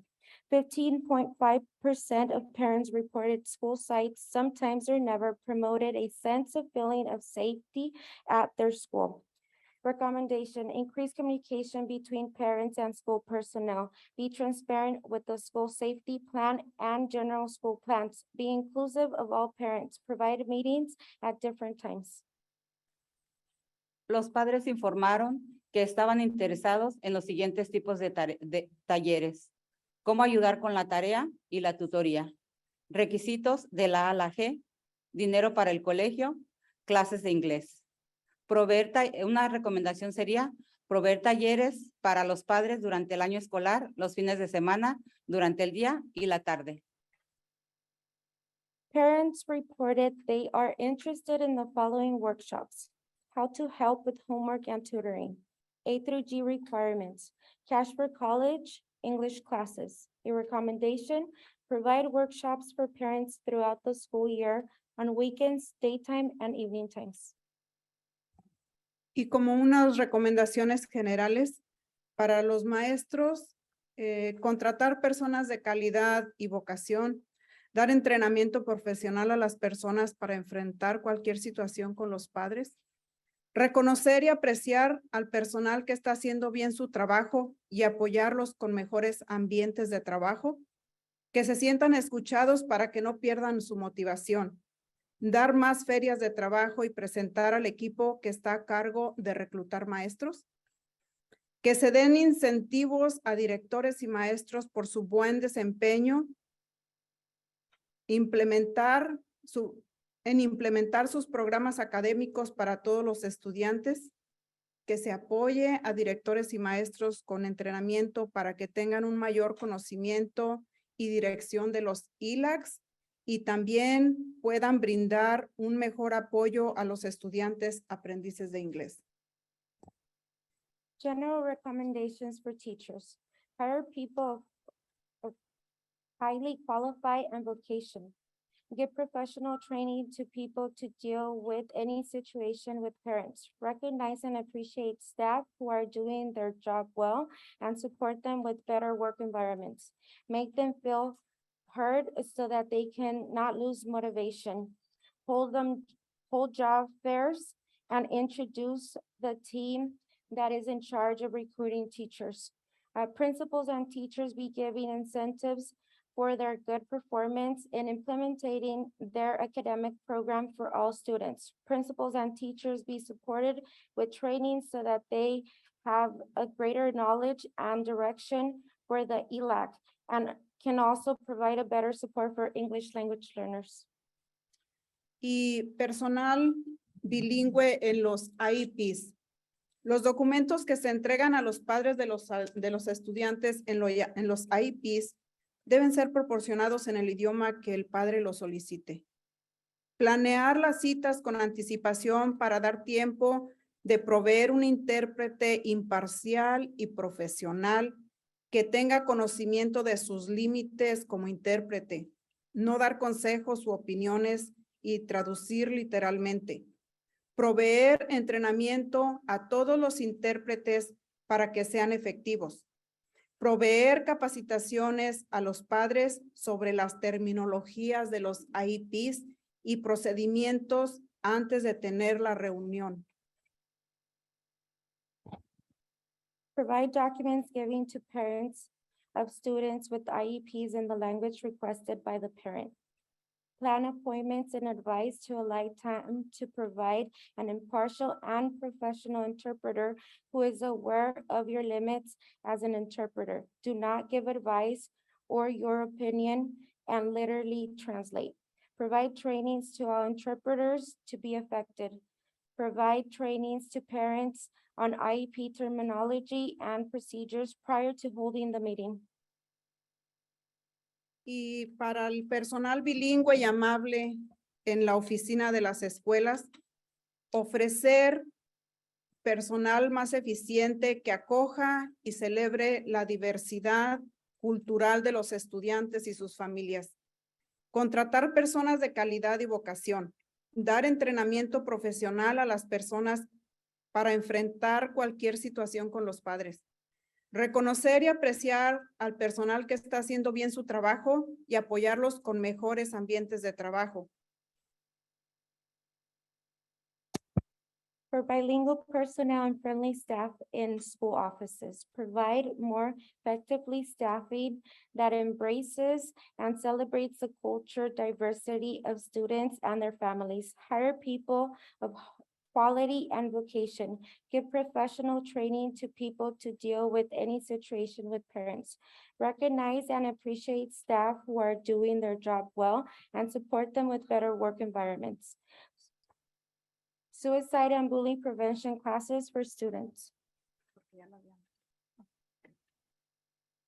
Para más información, pues ustedes pueden visitar la página del distrito y encontrar ahí estos enlaces y también esta presentación va a estar disponible.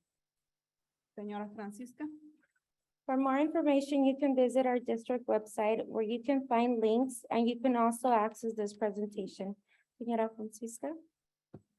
Nuevamente, muchísimas gracias por la atención a nuestra presentación. Y en estos momentos estamos disponibles. ¿Alguna pregunta que ustedes tengan referentes a esta presentación?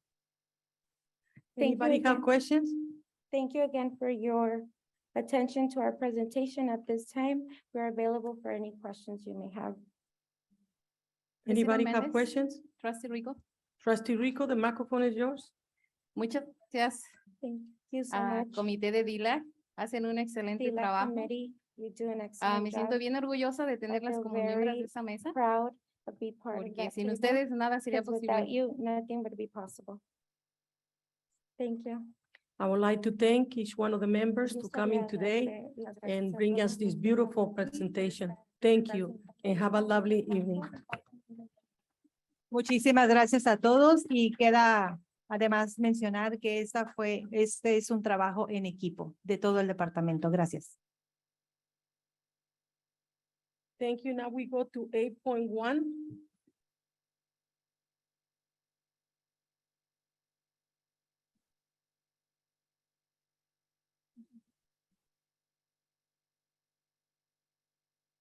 We have 8.1 and open the public hearing, 8.1 public hearing for the charter petition of Unbound Stockton Community School.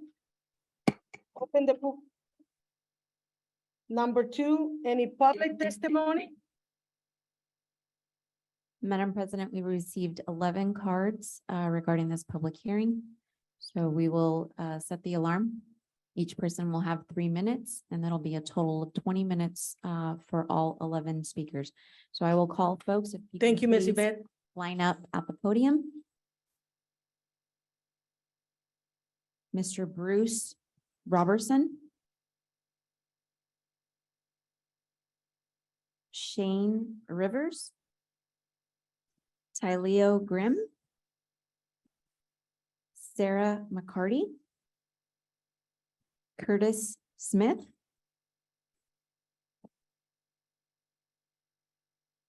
Oh, I apologize. I believe there's a presentation, Madam President, so I believe we have 5 minutes for the presentation, and then these fine folks are going to speak after. My apologies. Thank you.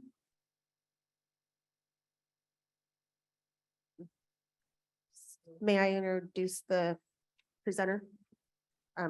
Just for our community awareness, Stockton Unified School District received a petition for Unbound Stockton Community School Charter on May 26, 2022.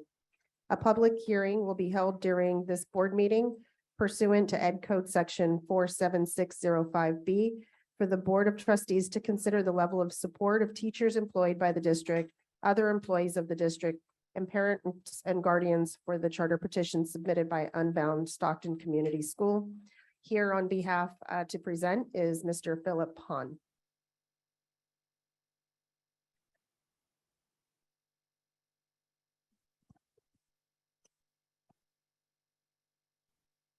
Good evening, Stockton Unified Board of Trustees, Dr. Baird, staff members, and community members. Thank you for the time to introduce you all to Unbound Stockton Community School, a community school model that serves to complement and support the local education system and the community.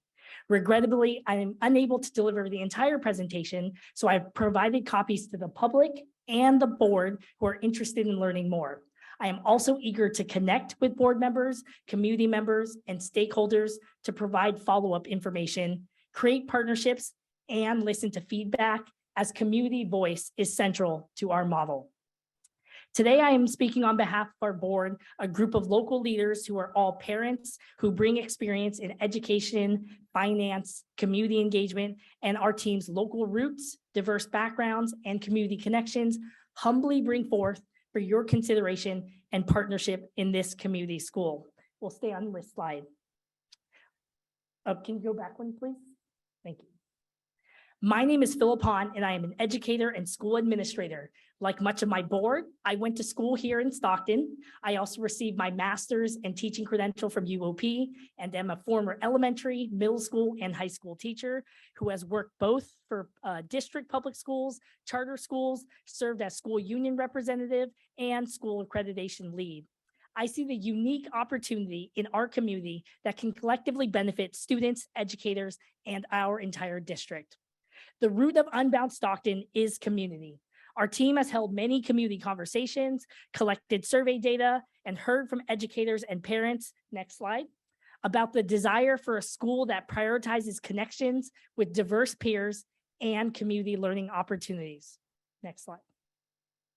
So we made it our school's mission to help students understand themselves and their role in their community, where our students will develop the knowledge, skills, and experiences to create a community where everyone thrives. And that is our vision, for our students to learn directly from our community and in turn become future leaders who stay and invest in Stockton. We do this by creating solely single site 4th through 8th grade school, where our students come from their neighborhood schools, learn a key set of experiences, and then return to their high schools of choice. We know it's critical to introduce community experience to students of this age. We believe students who are introduced to opportunities and industries can then return to their own school districts after 8th grade and attend schools like Pacific Law Academy, Health Careers Academy, and or large comprehensive high schools and be set up to succeed. Our school will serve a small cohort of students coming from neighborhoods all across Stockton. This means actively drawing 50% of our students from other districts, homeschool students, other charter students, and private school students into this SUSD authorized school. We anticipate serving 20% of students who are English language learners, 15% who are students with disabilities, as we believe families will be drawn to our 1.5 teacher model and fully inclusive classrooms. Our school is designed around 3 key commitments. First is an intentionally diverse school, as research shows all students gain academically from diverse learning environments. Second is enduring success, where students develop curiosity, critical thinking, and deeper learning through interdisciplinary units, public exhibitions, and focus on student goal setting. Finally, active participation in community, where our students will apply what they learn to the community on a weekly basis. We can click through the 3 commitments and move to the next slide.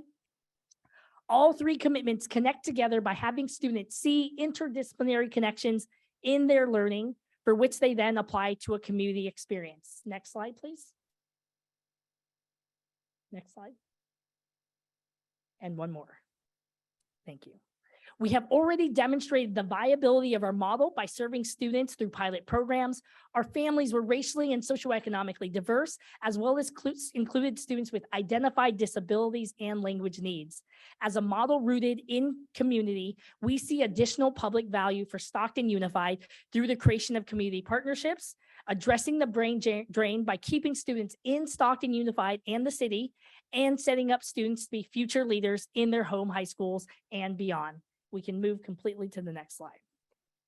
Included in our charter petition is a year 0 through 5 budget with cash reserve and ability to sustainably operate on public dollars, as well as 70 letters of support and over 350 signatures of support from our community.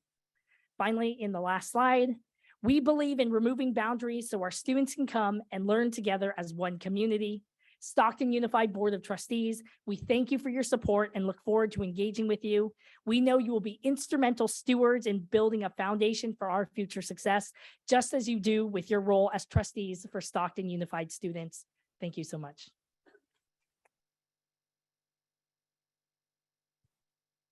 Good evening, Madam President Cecilia Mendez, Vice President Ray Zulueta, and Dr. Bayer, Superintendent.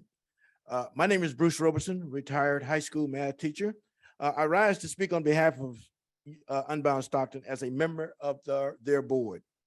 I have been an educator for the past 20 years. One of the challenges with teaching high school math was that too many students came to high school unprepared for high school. I established a credit recovery program at my high school and was able to see that most students needed to recover credits for English and social studies courses. About 10% of the graduating class needed to make up credits for graduation on time. Since retirement, I was able to track down the data that showed that less than 2 in 10 African Americans and less than 3 in 10 Hispanics were proficient in reading by 3rd grade. The proficiency in math is even lower. This is significant for the success in becoming an independent learner. Why approve a new charter school? And why approve Unbound Stockton? It's a small school environment, around 300 students max. Less than 0.1% of students are coming from Stockton Unified to fill the total. It will serve grades 4 through 8, a critical age. A lot of changes with students' physical, mental, and emotional stability.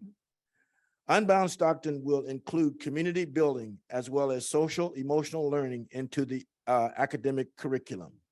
Students will come from many districts in the Stockton-San Joaquin area. We are training students to value this community so that they will want to remain or return to this community to pursue their career. We request your approval of Unbound Stockton Charter petition. Thank you for listening.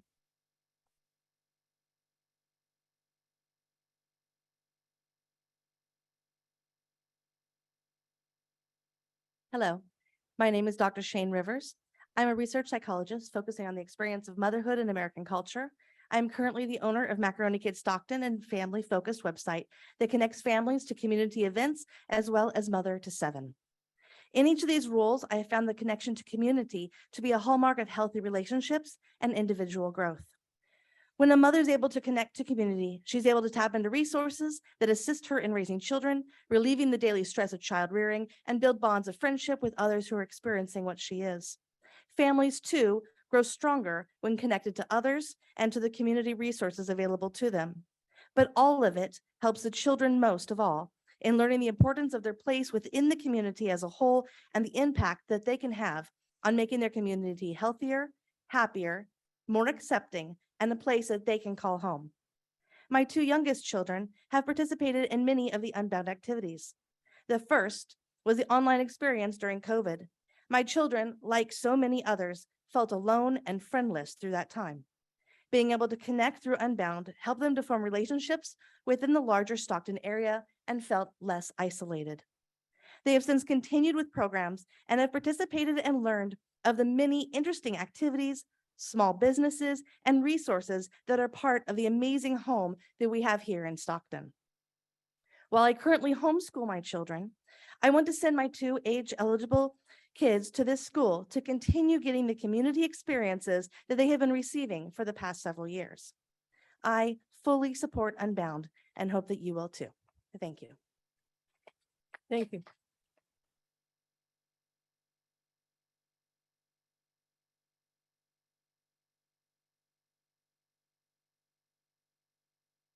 Good evening, Stockton Unified Board of Trustees. My name is Tyler Grimm, and I would like to share with you about my experience with Unbound Stockton Community School. Just last week, I participated in their Makers Make Summer Camp, and I loved my experience with it. I got it to experience things like 3D printing, sculpting, wrap making with it. I got to experience all while learning from different community organizations. And in places I would never have known about if they didn't teach me. Unbound Stockton also introduced me to friends from all different schools in the city. Beginning together with all different kinds of students helped me get to know their perspectives and their different experiences. Even though this is the second Unbound program I participated in, Unbound Stockton Community School helped me get out of my comfort zone because they already knew me last week. Last week, the Unbound coaches asked me if I would like to speak at their student showcase. I told them no. I did realize I can be a maker and creator, and I could be brave and mess up too. So I went and told them I will be willing to speak. Then at the student showcase, I spoke in front of almost 100 people to share about my experience. Now, 1 week later, I'm speaking in front of all of you. Unbound Stockton helped me learn to be brave and try new things. Now the Unbound Stockton might be become a new school. I know this is a school I want to go to. My sister chose to graduate from Aspire Charter School, while my brother switched and decided to graduate from a Stockton Unified School. While I currently attended another charter school, I think trying new things is important, and I want to switch to Unbound Stockton School. I hope you can please approve this school so they continue teaching me and my new friends about our community and try new things. Thank you. Thank you.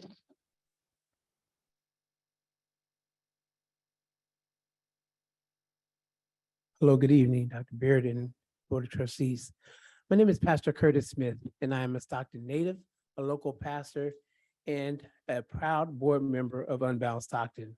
I'm also the executive director of Faith in the Valley, a multi-faith, multiracial community organizing network.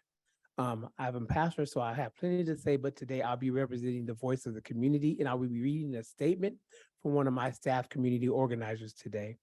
Her name is Elizabeth Mayberry, and she was unable to make it due to being ill. So she's a parent who would like you to know this. She says, "Hello, my name is Elizabeth Mayberry, and I'm a community organizer and a mother to 3 Stockton Unified students who are in 1st, 3rd, and 5th grades.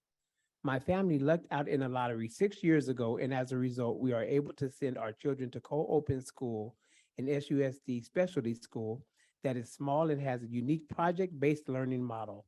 I know from speaking to friends and neighbors that there's a tremendous interest among families here for non-traditional schools.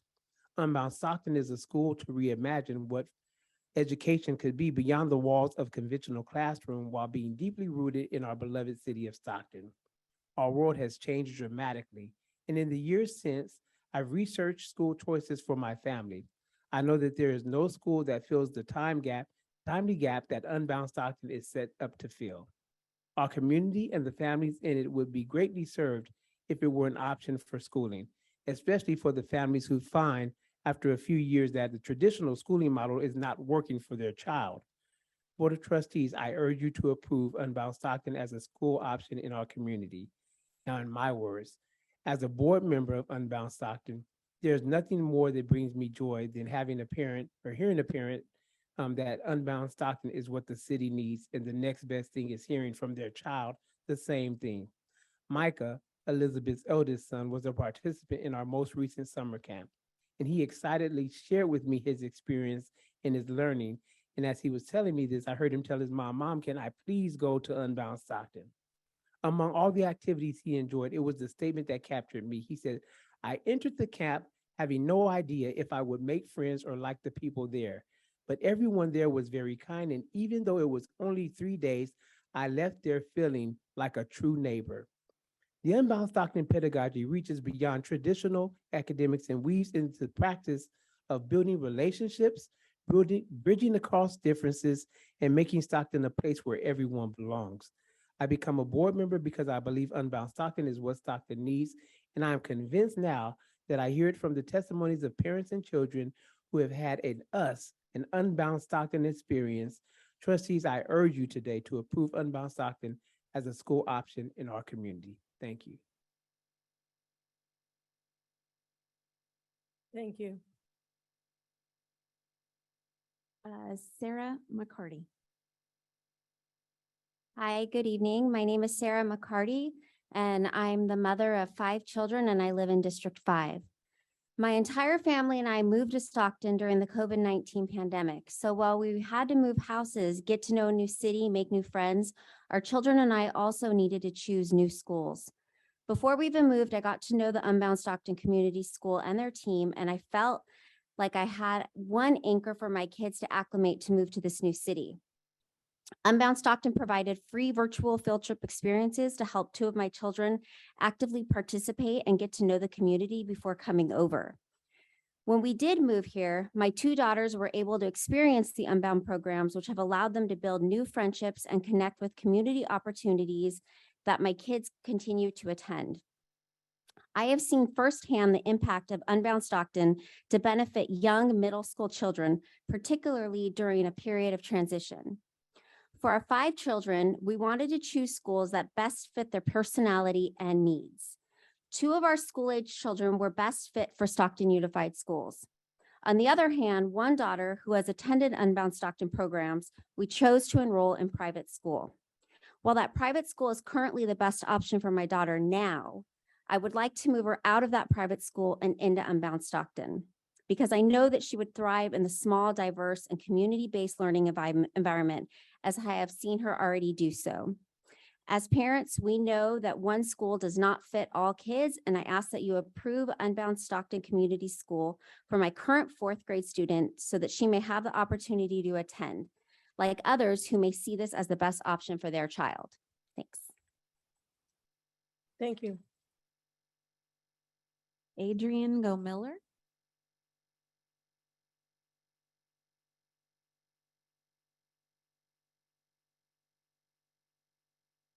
Good evening, Dr. Baird, President Mendez, and distinguished trustees. My name is Dr. Adrian Go Miller.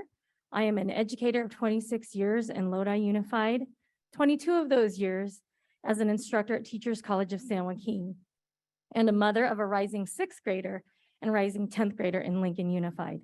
I'm a board member for Unbound Stockton. I'm also a native Stocktonian. Tonight, I'm here to share with you more about the opportunity Stockton Unified has to support Unbound Stockton Community School within its boundaries. Similar to Elkhorn School and Lodi Unified, where I teach, Unbound Stockton will offer a learning environment wherein 4th through 8th grade students have the opportunity to interact in a small school setting with their peers and school staff, as you've heard others say before me. Time and time again at Elkhorn, we hear that parents are drawn to a small school setting, as you've also heard from other parents. Unbound Stockton Community School is a chance for this district to also have a small school setting within its boundaries, an additional small school. A small school setting that meets students' needs at some of their most impressionable ages, 4th through 8th grade, and develops their cognitive skills as a supplement to any school district. By supporting Unbound Stockton, this district has an opportunity to give parents an additional choice of schools. What makes Unbound Stockton different are the plans to develop leaders who stay in the local area to learn from the community, grow, and develop the community. As evidenced by the many summer, spring, and fall break camps, Unbound Stockton has attracted educators as facilitators, as well as student participants from throughout county schools to learn from each other and from community members. Unbound Stockton Community School is an add-on that will continue to draw interest from local leaders, parents, and students. I urge you to consider Unbound Stockton Community School as the district's newest charter. Thank you for your time. Thank you. Satinjert Singh, and Madam President, there's 5 minutes and 40 seconds remaining on the clock. Thank you, Beth.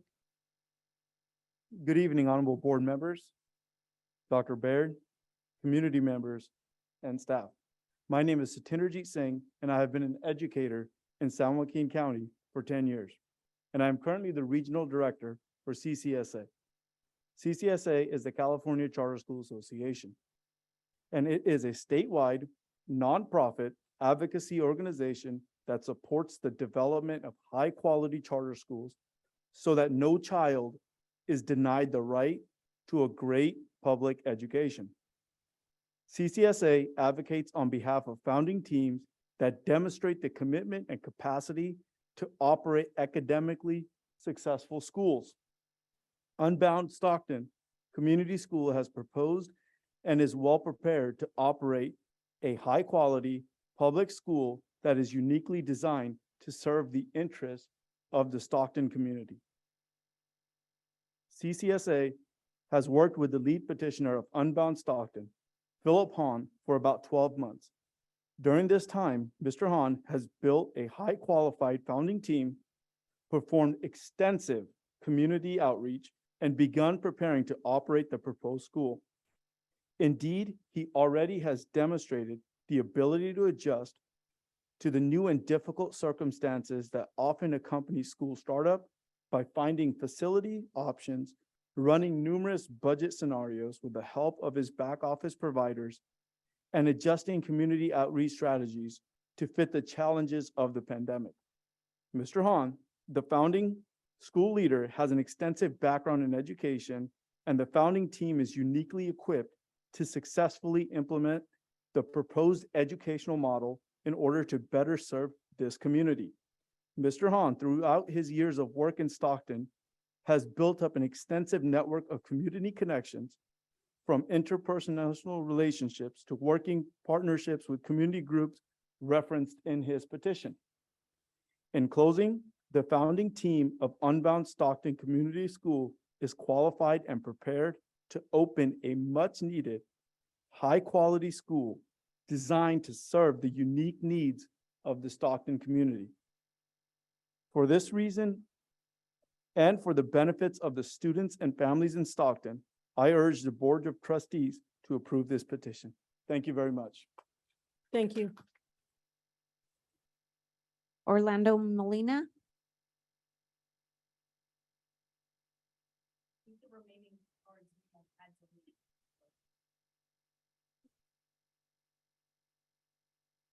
Raylan Tamargo. Rochelle Brown. Carl Nate. Okay, Madam President, that's all the cards. Thank you.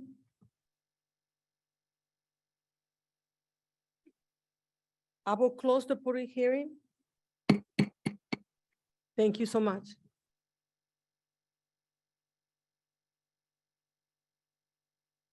Now we go to 10.1 Board Committee Reports. Yvette will read the oral announcements.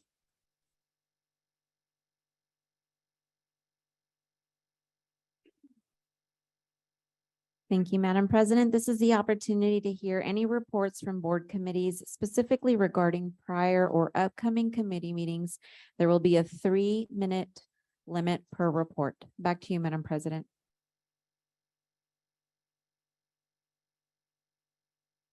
Parks and Rec. Good evening again, everyone. Thank you, Madam President.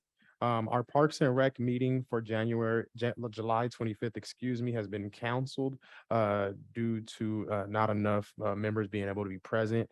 Our next meeting will take place August 28th at 5:30 at City Hall. And that's the only update that I have for Parks and Rec. Back to you, Madam President. Thank you. We have the second one, and it's by our Vice President Zuleta, San Joaquin School Board Association Executive Committee. Back to you, sir. Thank you again, and hello again, everyone. I just wanted to give an update. Our next CSBA meeting is going to be in-person regional meeting. We generally don't have those, so it's going to be a pretty cool thing. It's going to be on the 19th from 6 to 8, and we'll be hosting that in Manteca with different CSBA members.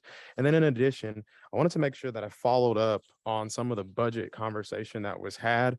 CSBA, and as delegates of CSBA, we've done quite a bit of legislation with our assembly members, our senators, to ensure that we address some of this budget stuff that we've been having going on. And so last week, well, actually 2 weeks ago, Governor Newsom's new $300 billion spending plan had a lot of money for education. And so I'm just going to read this piece from School News. And it says, alongside soaring revenues, the Proposition 98 guarantee rose to $8.3 billion since the January budget proposal of $102 billion, with an estimated $98.2 billion allotted for TK through 12 schools. The May budget revision also proposed a higher statutorily required cost of living adjustment for the LCFF and certain categorical programs, increasing from 5.33% in January to 6.5%. And Governor Newsom noted that all told, per pupil funding will rise to a total of $22,850, considering all local, state, and federal funds, and $16,991 per pupil under Proposition 98. However, it is still important to note that these are statewide figures and do not reflect the very amounts of funding individual school districts or county offices of education will ultimately receive. In response to reports of increasing school costs, the governor proposed a one-time Proposition 98 discretionary fund of $8 billion to be allocated on a per average daily attendance basis, which will be a change to how we normally calculate our ADA, and it's a real positive for us. In addition, they've also talked about ongoing monies for transportation that we will be revisiting, additional looks at our COLAs, and then also additional looks at just our base funding as a whole. We know that over the past 5 to 10 years, we've been really hit hard, especially when it comes to contributions for STRS and PERS, and in addition to raises that never end. And so we want to make sure that while we do, note what the grand jury has brought to us, these are very new monies that could not have been considered. And I want to make sure that in the next couple of weeks, we get a great look Thank at you. that. Thank you. Thank you, Vice President Zuleta. The next one will be the 3x3, and that one's gonna be the September the 12th at 6 p.m. And I would like very much people to attend. Thank you. Now we go to the next one, and it's Trustee Scott Moran, the 1852 Foundation Committee. Back And to you, sir. thank you. And the next meeting of the 1852 meeting will be September 23rd at 4:30 p.m. I hope to see many of you there. Thank you. Thank you, Scott Moran. Now we go to item 10.2, brief reports for trustees' activities. Yvette will read the oral announcements. Thank you, Madam President. This is the opportunity for each trustee to make a brief announcement or to give a brief report on their own recent activities at the district pursuant to the Brown Act Governing Code Section 54954.2A3. There will be a 3-minute limit per report. Back to you, Madam President. Thank you, Ms. Yvette. We're going to start with Maria Mendez. Back to you, Maria Mendez. Thank you, Madam President. And good evening, everyone, and welcome, and thank you for attending and be part of this meeting at our new building. I just want to give out kudos to every single presenter under Section 7 on this agenda. You guys actually set the bar high for every other department in the district, as they should follow your guys' footsteps to actually report to us and update us with good information like you guys actually did. Thank you. Great presentation, DLAC and the other presenters.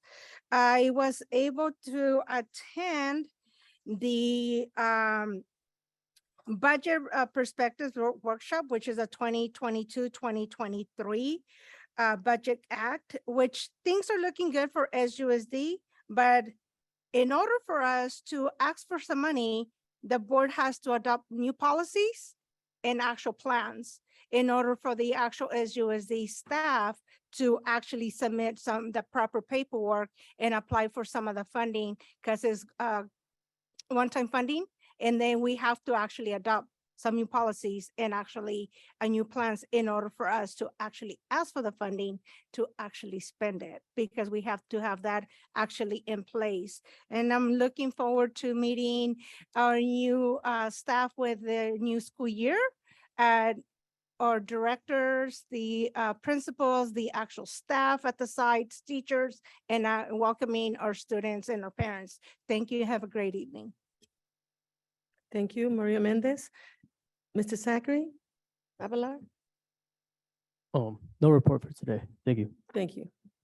I'm Cecilia Mendez. I'm from Area 1, and I would like to thank all the parents who called me, everybody who sat down with me this weekend. It was very fantastic to hear their opinions, and I would like to embrace everything they have been informing me and how concerned they are. And I'm very happy to be with them. And I just can't wait for the new start, but I wanted to thank everybody to help us to be in this building. Kudos to everybody, worked very hard. Thank you so much. And that will be my message for today. Thank you for your hard work, and DLAC did a great presentation. I'm very proud of you girls, and I'm very proud of the parents of SUSD. You guys have been my friends for a long time. We've been together for many situations in the past. Thank you so much, and Take care. Have a great evening when you go back home. Thank you. Mr. Raymond Solera?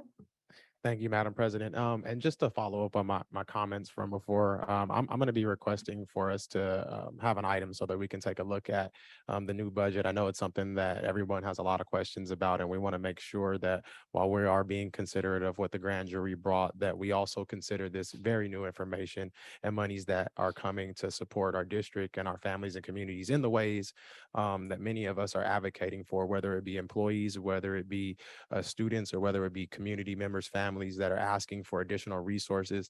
I think this is a great chance for us to have the opportunity to allow our community to, let us know what's going on with them, but then also to request those things. And hopefully we can continue in a more collaborative way that helps us to all grow. Thank you, Madam President, and thank you all for being here this evening. Thank you, Vice President. Clerk Rico? Thank you. Good evening, community and staff. Thanks for being here today and take this time from your family. I just wanted to thank all the DLAC presenters and Mayra Franco for the presentation too. We need the information to bring us to the sites. So for parents to follow the guides, because sometimes I'm gonna attack as a parent. If I am in a hurry, I just decided to, I'm not gonna ignore these people right now. So if you bring this information to the sites, I think it will be a really, really good information for parents. So that way they're not going to feel the way that a young man say earlier, that sometimes you guys just go to try to. Sometimes it's not true, but well, we need to see. And parents, thanks for all the job you guys been done. I know it's not easy. I've been on those shoes before. I've been as a board member, so it's not easy. Because even as a parent, you've been attacked. So just imagine as a board member. So it's a terrific, it's a nightmare. But the thing that we need to have in mind is always to keep thinking about the better, what is the best for the students, for the community, for teachers and everybody who's part of this district. Because the district is part of all you guys being here, not only for those ones who been attacking us. The district don't belong to them. It belongs to all students, to the teachers, to the transportation department, all the departments who is here to form the district. So I just want to bring it up. Thank you. Thank you, Mr. Scamma, Brian. I guess that leaves me last. Hopefully not the least, but who knows?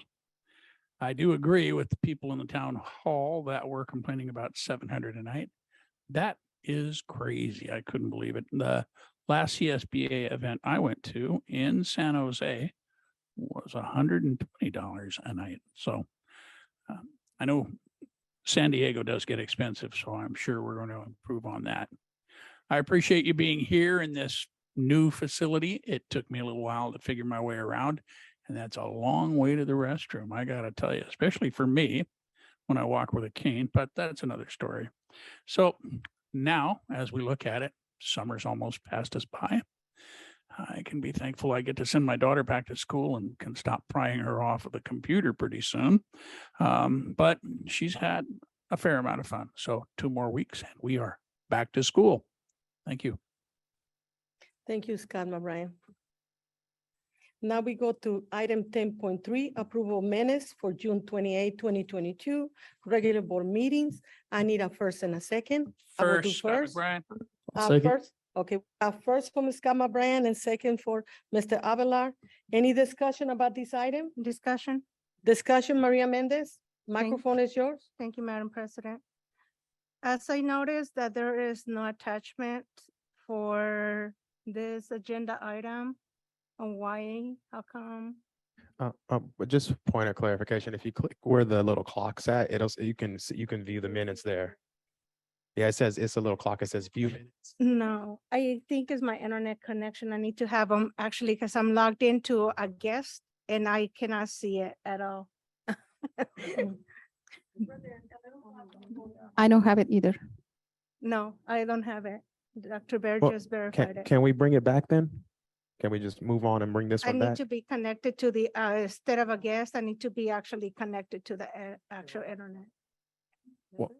Well, in the interest of time, can I make a motion to bring this one back for the next board meeting? I need a You second. need us to click it. It was there since Friday when they sent the agenda. It was right there. Oh, okay, Just so, the internet connection for. Can I see it with somebody else? well, So trustee Zulueta, you can see my screen. There's nothing in there. so I'm not gonna argue with Well, everybody. I'm if- just like, You know, I'd if like it to- is not that and you cannot see it in your computer because of the connection, then we're just gonna have to bring it back. Yep. Madam President, I'll make a motion to I bring it will back to the second, next so meeting. for the time being, we're gonna move on. Thank you. We're gonna bring 10.3 to the next board meeting. Everybody agree, say aye. Aye. Aye. Thank you. Unanimous. Now we go to 10.4, Town Hall to gather public input regarding report from 2021, 2022, San Joaquin County Grand Jury. I need a first and a second. I'll do the first. I will, and the Scama Bryan second discussion. Can Maria Mendez, microphone yours. brainstorming, I know that we had a lot of comments from our community or former students and everybody else regarding what they would like to see regarding that town hall meeting. Are we going to be able to accommodate those? How's this is gonna look? Yes, we're gonna have here our intern superintendente, Dr. Francine Bear will respond. So the first one will look like information.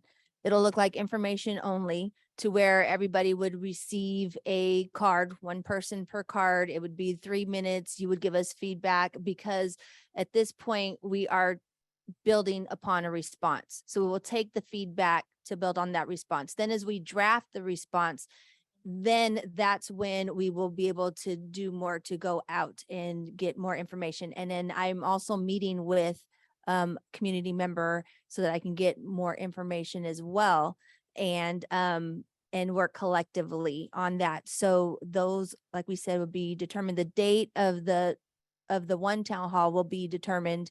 So we'll also talk about that again. Thank you. Any more questions? Here none. Everybody who agrees, say aye. Aye. Anybody who don't agree? Abstain? Mr. Scama Bryan, say aye. Pass, unanimous. Now we go into 10.5. Approval resolution 22-03, resolution on trustee compensation for missed board meetings. We need a first and a second. Motion. Who second? I'll second. First and second. Any discussion? Yes. Maria Mendez, microphone is yours. Thank you. I did miss the last meeting in June due to the fact because I was actually exposed to a person that was actually positive of COVID. And through the guidelines and directions and instructions from SUSD HR, I did follow them. I'm not above any other employee. I did, because what if I was actually positive? Because I was a close contact and actually exposed with a positive person. And then from there, I did take 3 tests due to the fact that I had to report it also to my morning job at the same time, which I came out negative, but they needed the SARS test, not the home testing as well. That's why I missed the meeting. I didn't want to expose anybody, just to be on the safe side for safe things, health and safety for everyone. Thank you. Thank you. Here, no more comments. Ready for the vote? Everybody who agrees, say aye. Aye. Noes? No.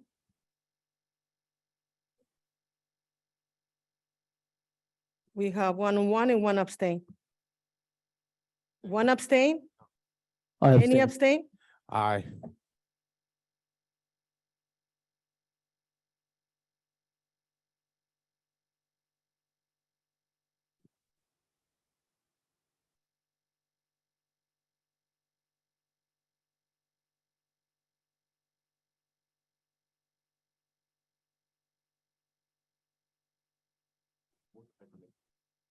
We're gonna wait for Scamma Brian right here.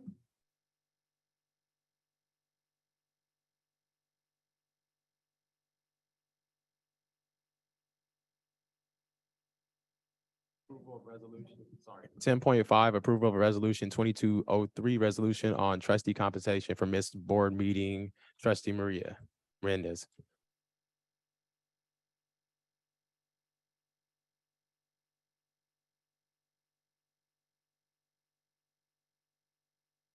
There were COVID concerns, Mr. McBride.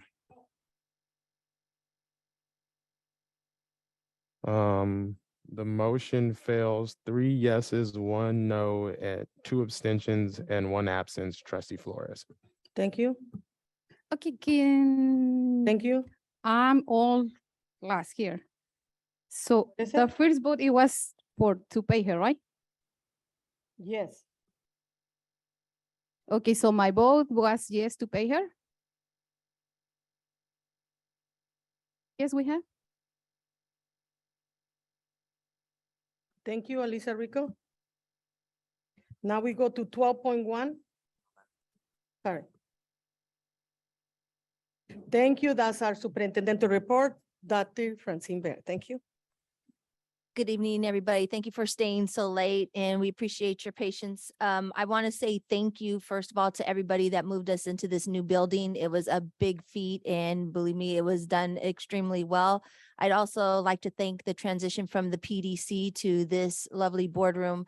It was empty and now it is full. It has technology, working sound. So I just wanted to say thank you to all those that made it happen. I also wanted to say a big thank you to all those who are still working and working on our extended school year, the people who always continue to work in HR, payroll, food services, all of that. I just really, transportation, just really want to make sure that we acknowledge all of our workers who work continually throughout the year. I do want to give you guys some quick stats on our extended learning program and how many students we have enrolled and what's happening right now. So right now we have 5,163 students enrolled. So we have that many students who are participating in learning throughout the summer. And of those 2,557 are in the high school. So we have accumulated 6,843 credits during this time. So that is awesome. And 97 of our seniors who went to senior summer school are graduating. That's even better. That's going to go ahead and help our graduation rates as well. So that means that was 2,606 that were enrolled for K-8. And I just want to make sure that we know we're going to have administrators. We're hosting administrators. Ed Services is on July 18th, 19th. We're going to have more with our paras. We're having trainings with them as well as our teachers. So we're excited about that. And then at this time, briefly, I want to call our Director of Facilities, Armando Orozco, up to the podium so that he can just give us a quick update on the fact that this building is in fact earthquake.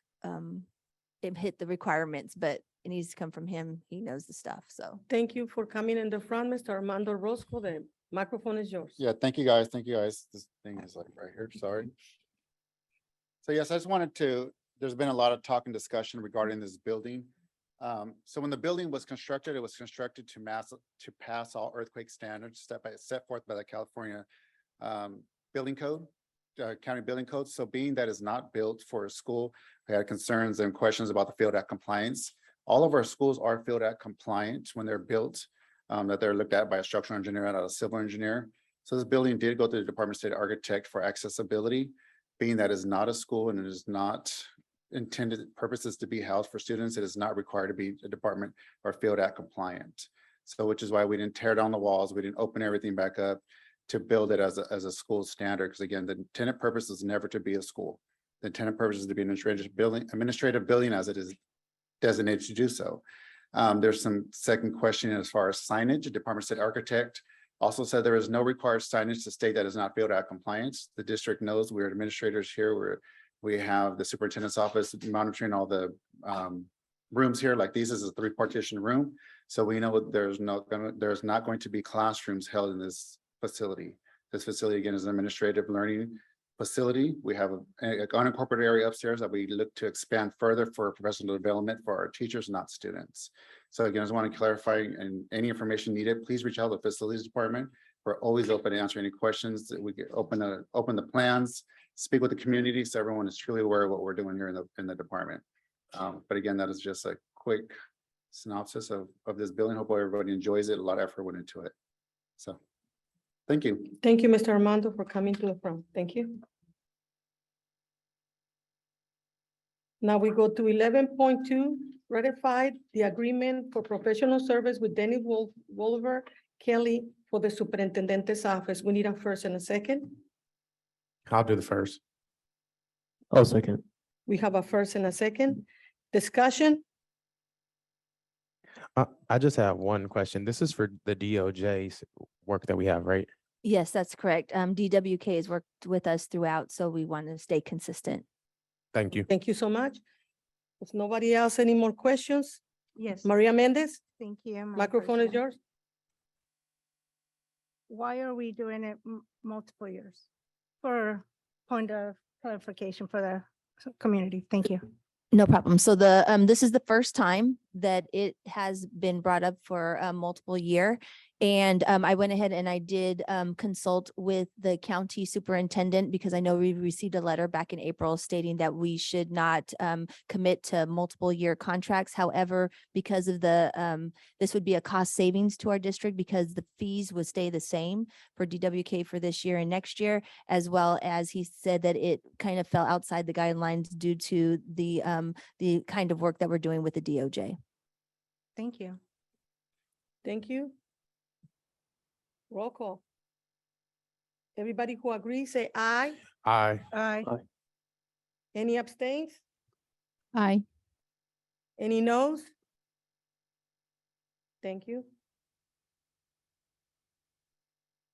12.2, approval of the contract extension agreement for extended day year learning programs for the 2023 school years. I need a person. Sorry, 12.1, that one? Okay, sorry, I skipped one. 12.1, ratify the renewal service agreement with the Care Solace for student support services for 2022-2023. I need a first and a second. I'll do the first. Have a first and a second. Is Kama Ryan second? Discussion. Anybody have discussion? Maria Mendez? Discussion for the point of record. Maria Mendez? For the point of record, what is this gonna be utilized for? We sent out two Friday updates back to back to discuss and to give statistics on Care Solace. This is that concierge program where we have the ability for parents, staff, community members, doesn't matter. You get on our website. If you need help, you can call this number and these folks will talk to you. I think they have up to like several different languages. There's many in their record, and they are able to connect you with mental health services. Thank you. Any more questions about this item? Hearing none. Everybody who agrees, say aye. Aye. Any abstains? No? Unanimous. We go to 12.2, approval of the contract extension agreements for extended day year learning for the years 2022, 2023 school year. We need a first and a second. I'll first. I'll do the second. We have first and second discussion. Maria Mendez, microphone is yours. Thank you. So as some of the employees stated, because we're gonna grant these contracts with existing organizations for the after-school program. But at the same time, the actual staff that oversee the programs, they're not even know what time they're gonna start. I mean, it's kind of difficult. I mean, difficult to actually, I know that we do need it and we have to have these programs because it's very helpful for the students and for the parents to achieve for their next grade level on English, language arts and math, and some other portion of the homework. But at the same time, it's kind of hard. I don't know how to explain it. So that, I understand what you're saying, and that's a negotiation type thing, and that, Lucas Long did reach out and we had some email correspondence. There was some issues with, connecting. And so, we're working on that because absolutely, we need to tie those loose ends up. Thank you. Any more questions? Yes, follow-up question. Follow-up question, Mrs. Maria Mendez, you can Thank start you. now. So I know that some of the sites, they have the ability to either go with the current organization that they establish their after-school program group staffing, or they can change. Did the school sites for this under this organization were actually involved in choosing these actual organizations? Mrs. Villaseñor, can you please respond to Maria Mendez inquiries? Yes, we heard the community loud and clear at an earlier board meeting, and we're keeping and maintaining the partnerships that are in existence. The additional partnership will come in and support us with increasing services by removing students off the wait list. And given the fact that it's our responsibility to utilize these funds to provide 30 days beyond the school year and 9 hours per day for a total of 210 days, we're going to need as much support as possible. And with the late start, given the change in the assembly bill, families are probably going to have to figure out how the impact of that change in school schedule will impact their needs. So we need to be ready to support them. So I hope that answers your question. We want to preserve the relationships, keep the partners in place, but of course, maintain the standard and expectations for services that we've engaged in contract for. Follow-up question, if I may. Yes, you can. Thank you.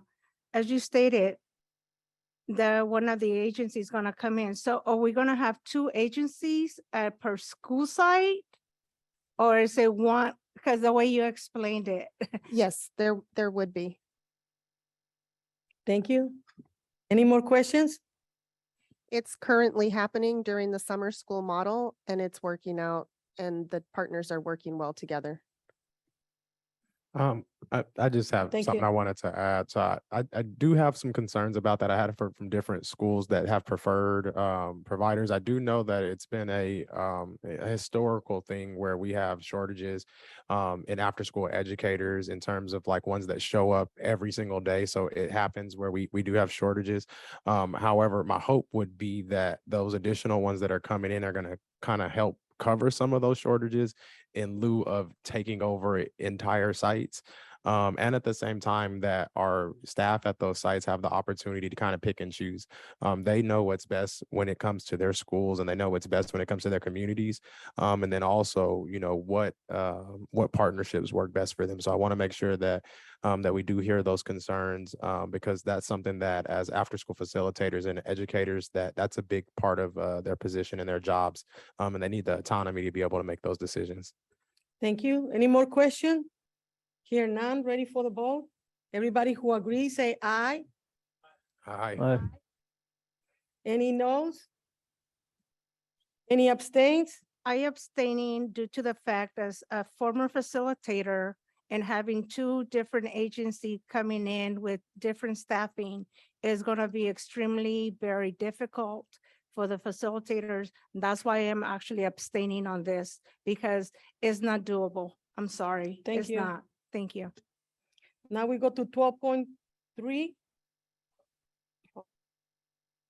That's the quarterly report for January 22, April 2022, pursuant to the Williams settlement.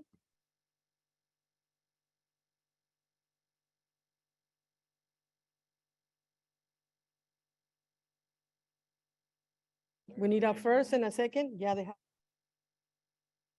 I'll do the second. Any comments? Discussion? Hear none, ready for the vote? Everybody who agrees, say aye. Aye. Disagree? Abstain?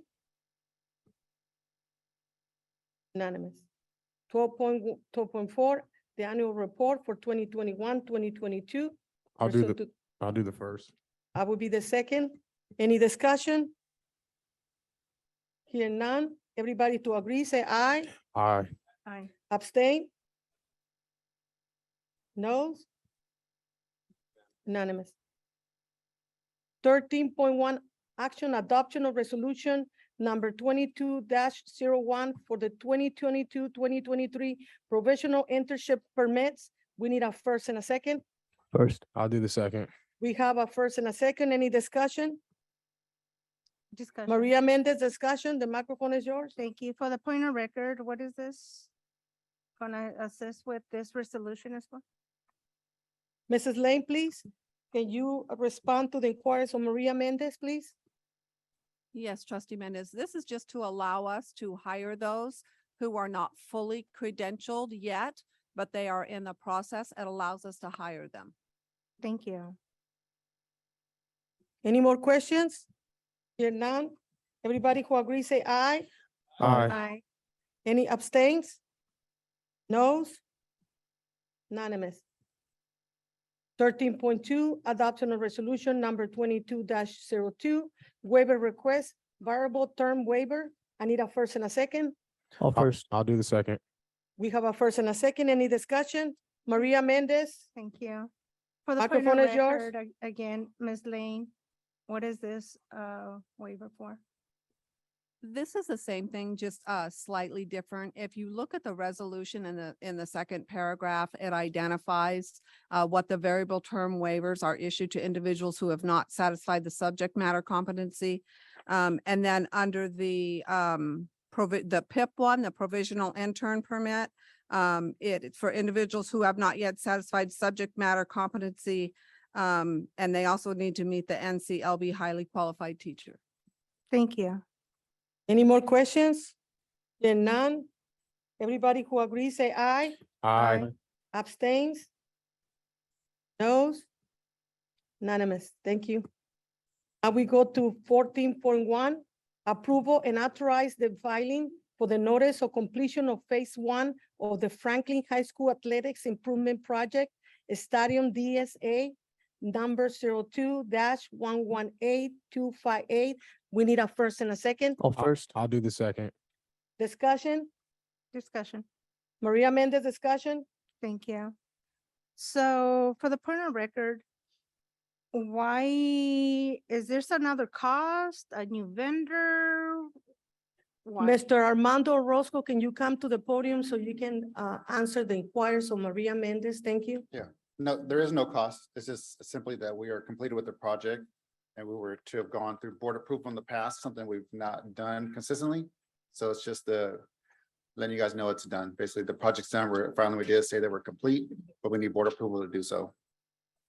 Oh, because I'm actually seeing is nowhere to actually, because there's no attachment stating that this is already no cost, because the cover sheet does show a cost, It's the total project cost. the $50 million. That's why, Yeah, that was the original total cost, but there's no additional cost. Yeah, there is no additional cost. okay, thank Okay, you. You're welcome. Any more questions? Hear none. Everybody who agrees, say aye. Aye. Any abstains? Abstain. Noes? Thank you. Adoption of resolution number 22-04, futility for procedural website and contents management system software and mass notification system. We need a first and a second. I'll do the second. We have a first and a second. Any discussion? Maria Mendez, Thank you. microphone is yours. So under this agenda item, is the cover sheet does not even actually who is or who are the actual recipients receiving the services. Who can help us with this inquire? Yeah, it does have it in the introduction. It's Blackboard Incorporated. For point of record, can you state that, please? Thank you. It's Blackboard Incorporated. Do you No, have any? the actual, who's gonna receive the services? This is for our district website, web services. So this is the software that runs our website, basically. Any more questions? No, Hear thank you. none. Everybody who agrees, say aye. Aye. Any noes? Abstains? I'm saying.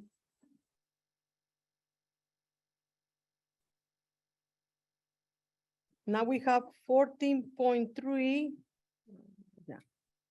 14.3, adoption of resolution 22.22-05 to update the delegation of payroll signing contracts effective July 13 to 2022. We need a first and a second. Madam President, I'd like to make a motion to approve 14.3 and 14.4 as they both are about the delegation to sign contracts for our staff. Thank you. I will second that. Any discussion on those two items? Hear none. Everybody who agrees, say aye. Aye. Abstains? I'm saying. Noes? Thank you. 14.5, adoption of resolution number 22-07, utility for procurement for administration software. We need a first and a second. I'll do the first. Second. We have first and a second discussion. Maria Mendez, have a discussion. Thank you. Microphone is yours. For the point of record, who is or who are the actual recipients receiving the services? The actual recipient is district-wide. This is our district-wide financial management, runs our purchasing, our accounting, our budget, all of our financial management for the district. This is with Power School is the software. Follow-up question. Why utilize general funds instead of ESSER funds on this one-time licensing year? We have ESSER funds for, we have technology bond. Right now, we do use the general fund for this, but we could potentially use the technology bond if we wanted to. But most of those ESSER funds have been for student devices. Thank you. Any more questions? I have a question. Yes, Mrs. Alicia Rico Clerk. Okay, can you explain us what is the difference between item 14.2 and 14.5, please? Yeah, 14.2 is for our website and content management system software, whereas the 14.5 is our financial management system, our business management system that we use to run all of our business aspects of our district. Any more questions, Alicia Rico? No, madam, thank you. Thank you. Here, no more questions. Ready for the vote? Everybody who agrees, say aye. Aye. Any noes? Any abstain? I'm saying. Thank you. Now we go to 14.6, adoption of resolution number 2208, authorizing expenditures for the Education Protection Account EPA for fiscal year 22-23, according to the Article 8, Section 36 of the California Constitution. We need a first and a second. I'll do the first. Second. We have a first and a second. Any discussion in this item? Here none. Ready for the vote? Everybody who agrees, say aye. Aye. Aye. Any who disagree? Abstain? Thank you, unanimous. Now go to oral suggestions and comments from the community regarding non-agenda items. 16.1.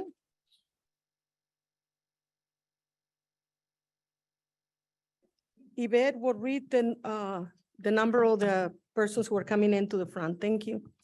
Thank you, Madam President. Individual speakers shall be allowed 3 minutes to address the board. The board shall limit total time for public input on each item to 20 minutes. And Madam President, we have 6 cards. The first comment comes from Shelby Pear.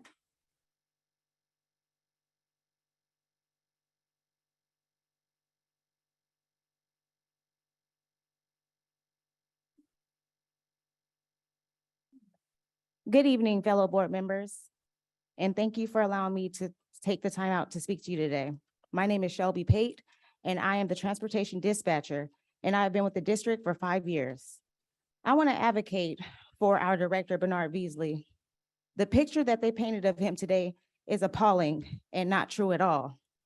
Bernard is nothing like they speak of. Bernard cares for all of the transportation employees as well as the students. Yes, our department is suffering from bullying, but it's not coming from our director. Instead, there is a transportation employee that uses her relationship with a fellow board member to harass, bully, and intimidate several employees. The employee I'm speaking of has recruited certain individuals to file false complaints and speak negatively about Bernard and other office staff members, which there is documentation on. From day one, Bernard has always had an open door policy. He started daily training meetings to inform drivers on the proper ways to handle certain situations, has had open communication with employees to allow them to discuss any concerns or issues they may be facing. He has welcomed feedback on how to improve the department. You have only heard today from 5 members or employees of the transportation department. Our department has over 80 plus employees. If you would like to know what kind of person Bernard is, maybe you should listen to this. You've heard all negative, but no positive. Bernard is the type of director that when asked by drivers to get an ice machine was delivered. Bernard is the type of director that when asked to get new couches in the lounge for the drivers, the couches were delivered. Bernard is the type of director that when asked by drivers to get an awning in the bus yard, an awning was built for the drivers. Bernard is the type of director that when asked to get blowers for the drivers, the blowers were delivered to make the bus wash easier for employees. So I ask today that before any decision is made regarding the transportation department, that you please do a full investigation and ask all employees that, of the things that are going on in the department. I pray that this does not fall on deaf ears. And I hope that my position is not in jeopardy because I spoke up today. Thank you.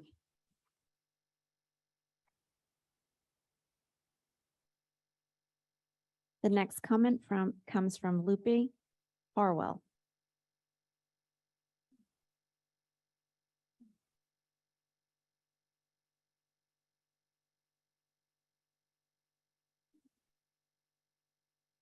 Good evening, everyone here. Sorry, that was a good one to follow. I don't know if I'm going to be able to compete with that, but I first want to say hello and thank you all for taking the time to let me speak. I did not come here today expecting to speak, but after hearing several comments, I felt the need to get up and speak on behalf of the other side of transportation. I have been in this department for 17 years. I've been through 8 directors. I am also a CSE 885 member with no support from the union. Office staff, drivers, bus attendants have been bullied for years. Our department has been hostile for the past couple of years, which I know the district and the board is aware of. But nothing has been done by this bullying and harassment. I'm sorry, it gets emotional. I've been one of the ones that's been falsely accused with no founding by a couple of these people here today.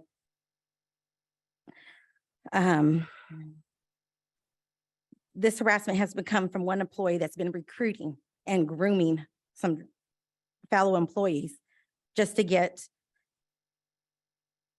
just to get, I'm sorry. Just to get, I'm sorry, you guys. Just to get an advancement in the department.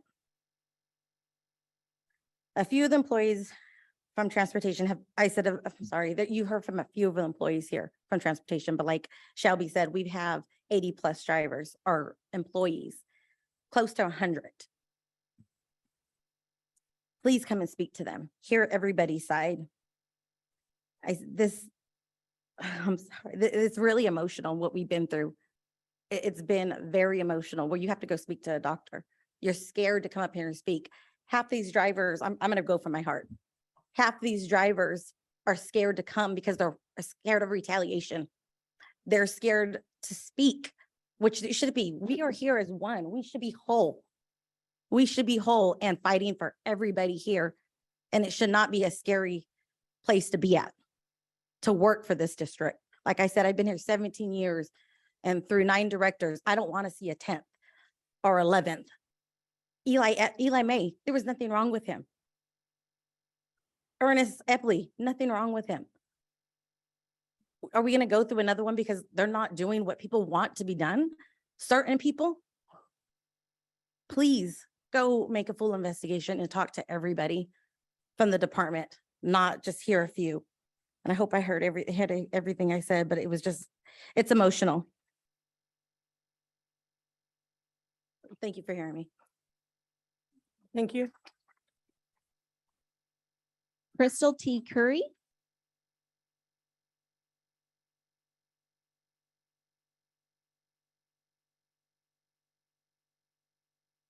Good night, everyone.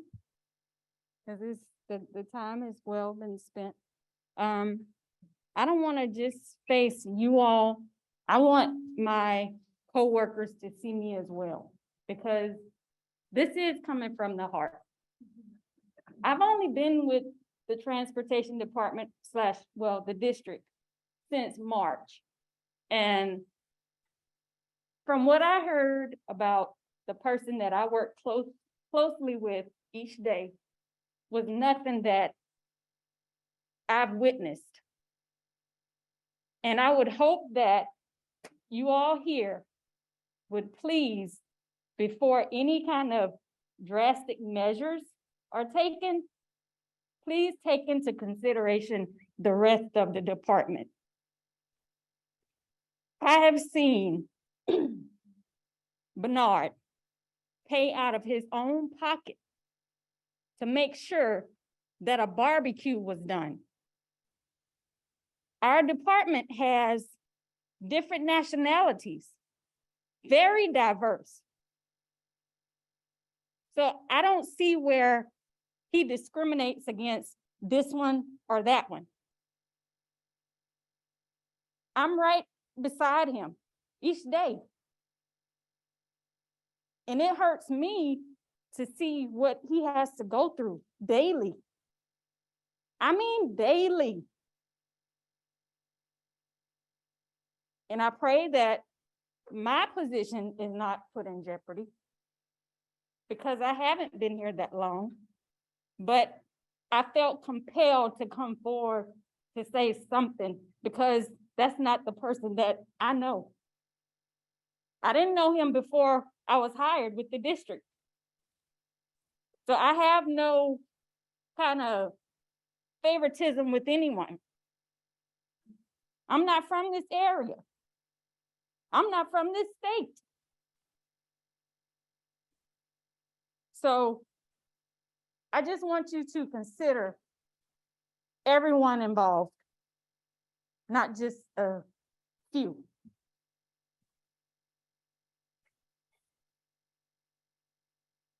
All of my coworkers know that I'm the same all the time, right?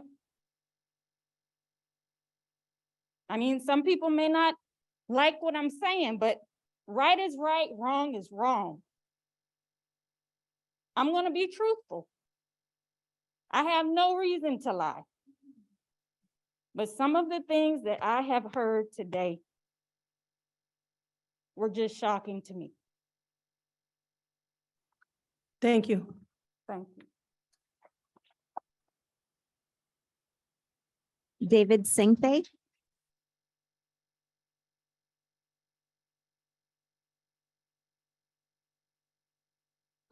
Before I start my comment, I do want to really recognize those three brave women for commenting before me. I don't know how I can help, but I want to let them know that my number is open, my email is open, my contact is open if you guys want to discuss this more with me. And you can add that to my time. I totally give that away. And before I even start my comment, I do have a few things I do want to discuss. So a few questions. We do know that Mr. John Ramirez resigned, and I'm just a little unclear regarding his resignation agreement.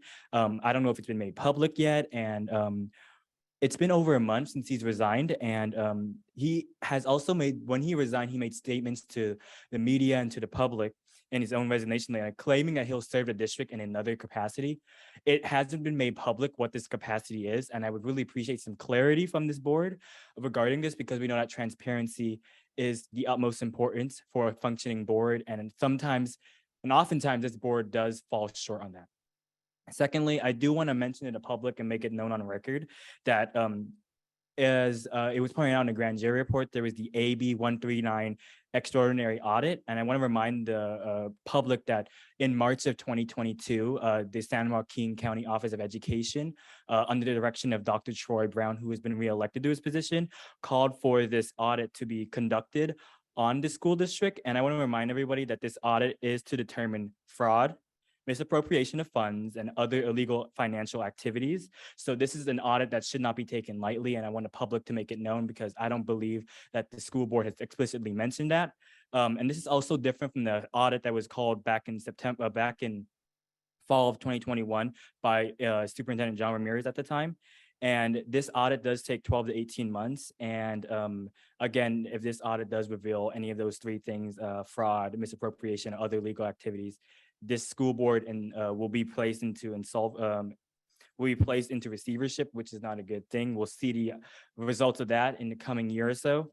And again, I do want to ask the question, the third topic, the superintendent search. Obviously, we selected Dr. Tracy Miller. Congrats to her for being our next interim superintendent after Dr. Francine Baird. Still, we do have to answer the question, who will be our permanent superintendent, because we can't just keep rolling through interims like that every 2 months or so. So what is the status of the search for a superintendent, and have we hired a consulting firm to investigate who our next superintendent will be? And then lastly, I wasn't going to plan on addressing this.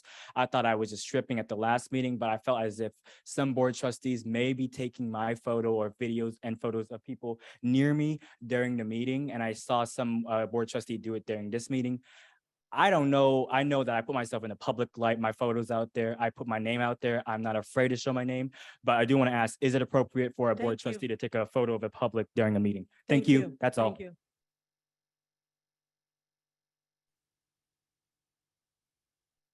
Donna Maripau.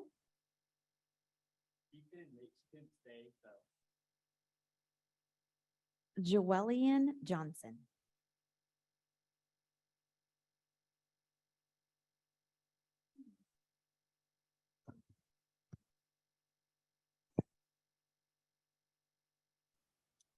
I feel like I'm a little bit taller than everybody else.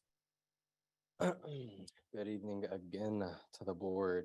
Julian Johnson. Doesn't seem like my name is not familiar to you guys, considering the actions that have been taken up past couple weeks, past couple months. I'd even say past couple of years, to be honest, for some of y'all.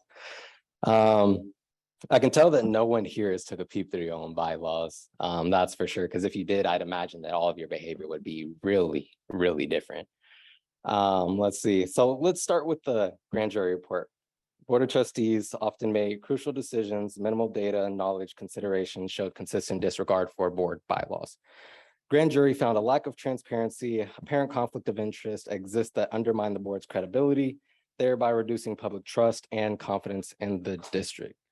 So, I really did thought about addressing the board as a group, as a whole, but considering that a lot of you have decided to take personal vested actions outside of your position, I guess I will address you personally. So let's start left to right. Ms. Mendez, you decided to record fellow board members Whether that's illegal or not, I'll guess that remains told to the man who stole your power, Mr. Zulueta. I'm sure you probably thought that saved you had your voting record not been public, voting against multiple transparency resolutions. So let's move on. Let's see. Mr. Avalar, I know that you're young. Let's see, but unfortunately you're adult. That means putting your big point pants on. That means acting like an adult. And just as you are legally as responsible as your peers, and I really feel like you should have thought about some of the decisions that you made in terms of having some of your folks harass different members of the public. Whether or not we're disregarded as community, well, I guess that remains to Ms. Rico, considering that if we have critique or any type of actions against y'all, then we're not a part, we're just wanting to take over the SUSD board, right?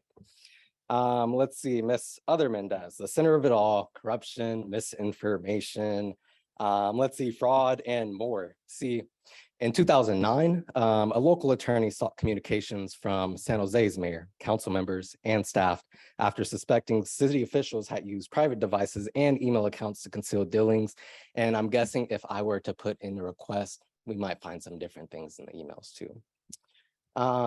Let's see here. Mr. Zulueta, who infamously took pictures of us last week to send and work biggest crime syndicates. I feel like you should have thought about the picture and what was actually in there, being that we could see Miss Rico's iPad as well as Miss Flores, who is not here. But considering you guys do not like hear me speak, well, I hope that y'all like wearing orange because you'll definitely be wearing it soon.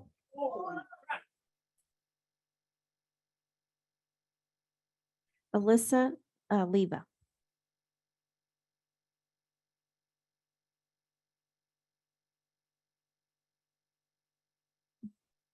I would like the public to have consent that what I'm saying is very emotional and psychologically maybe triggering to the community. Today, a man was speaking about the tragedy that happened at Stagg High School and the murder of a child on campus. And what happened during that time was the press release was released not on the Stockton Unified School District resources pages on Instagram and Facebook. It was posted on a disinformation website we all know is called 209 Times. And the 209 Times writer is our director of family resources. What we see him post on that site is the highlights of intergenerational trauma that plagues our city. And when he posts triggering posts about stigmas against our unhoused community and other classist, racist, homophobic, transphobic rhetoric, you are provoking violence, allowing that man in this seat of power. So today I have the list of what the qualifications are for that role. The person appointed to that role needs to have concepts of culture and sensitivity to cultural diversity. Posting about homicides and spewing rhetoric to fund and promote clout for candidates during our elections that don't represent our community need. To go against Joellian Johnson, who wants to give our unhoused community and unhoused affordable housing, to provide counselors for our students who unfortunately had to face the consequences of institutional neglect and witness one of their classmates murdered. And then to say that you don't have money to give them counselors and resources, that is neglect. And when you keep him in office, you are psychologically fueling intergenerational trauma. You are fueling the community with PTSD attacks, and we are tired. And I'm tired of it. And Patrick Motek Sanchez, whatever his name is, 209 Times, needs to be dismissed of his role immediately. Thank you. Thank you. Madam President, that concludes non-agendized public comments. Back to you. Thank you so much. I would like to thank everybody who were present today. Thank you, and this meeting is adjourned. Thank you. Have a good night.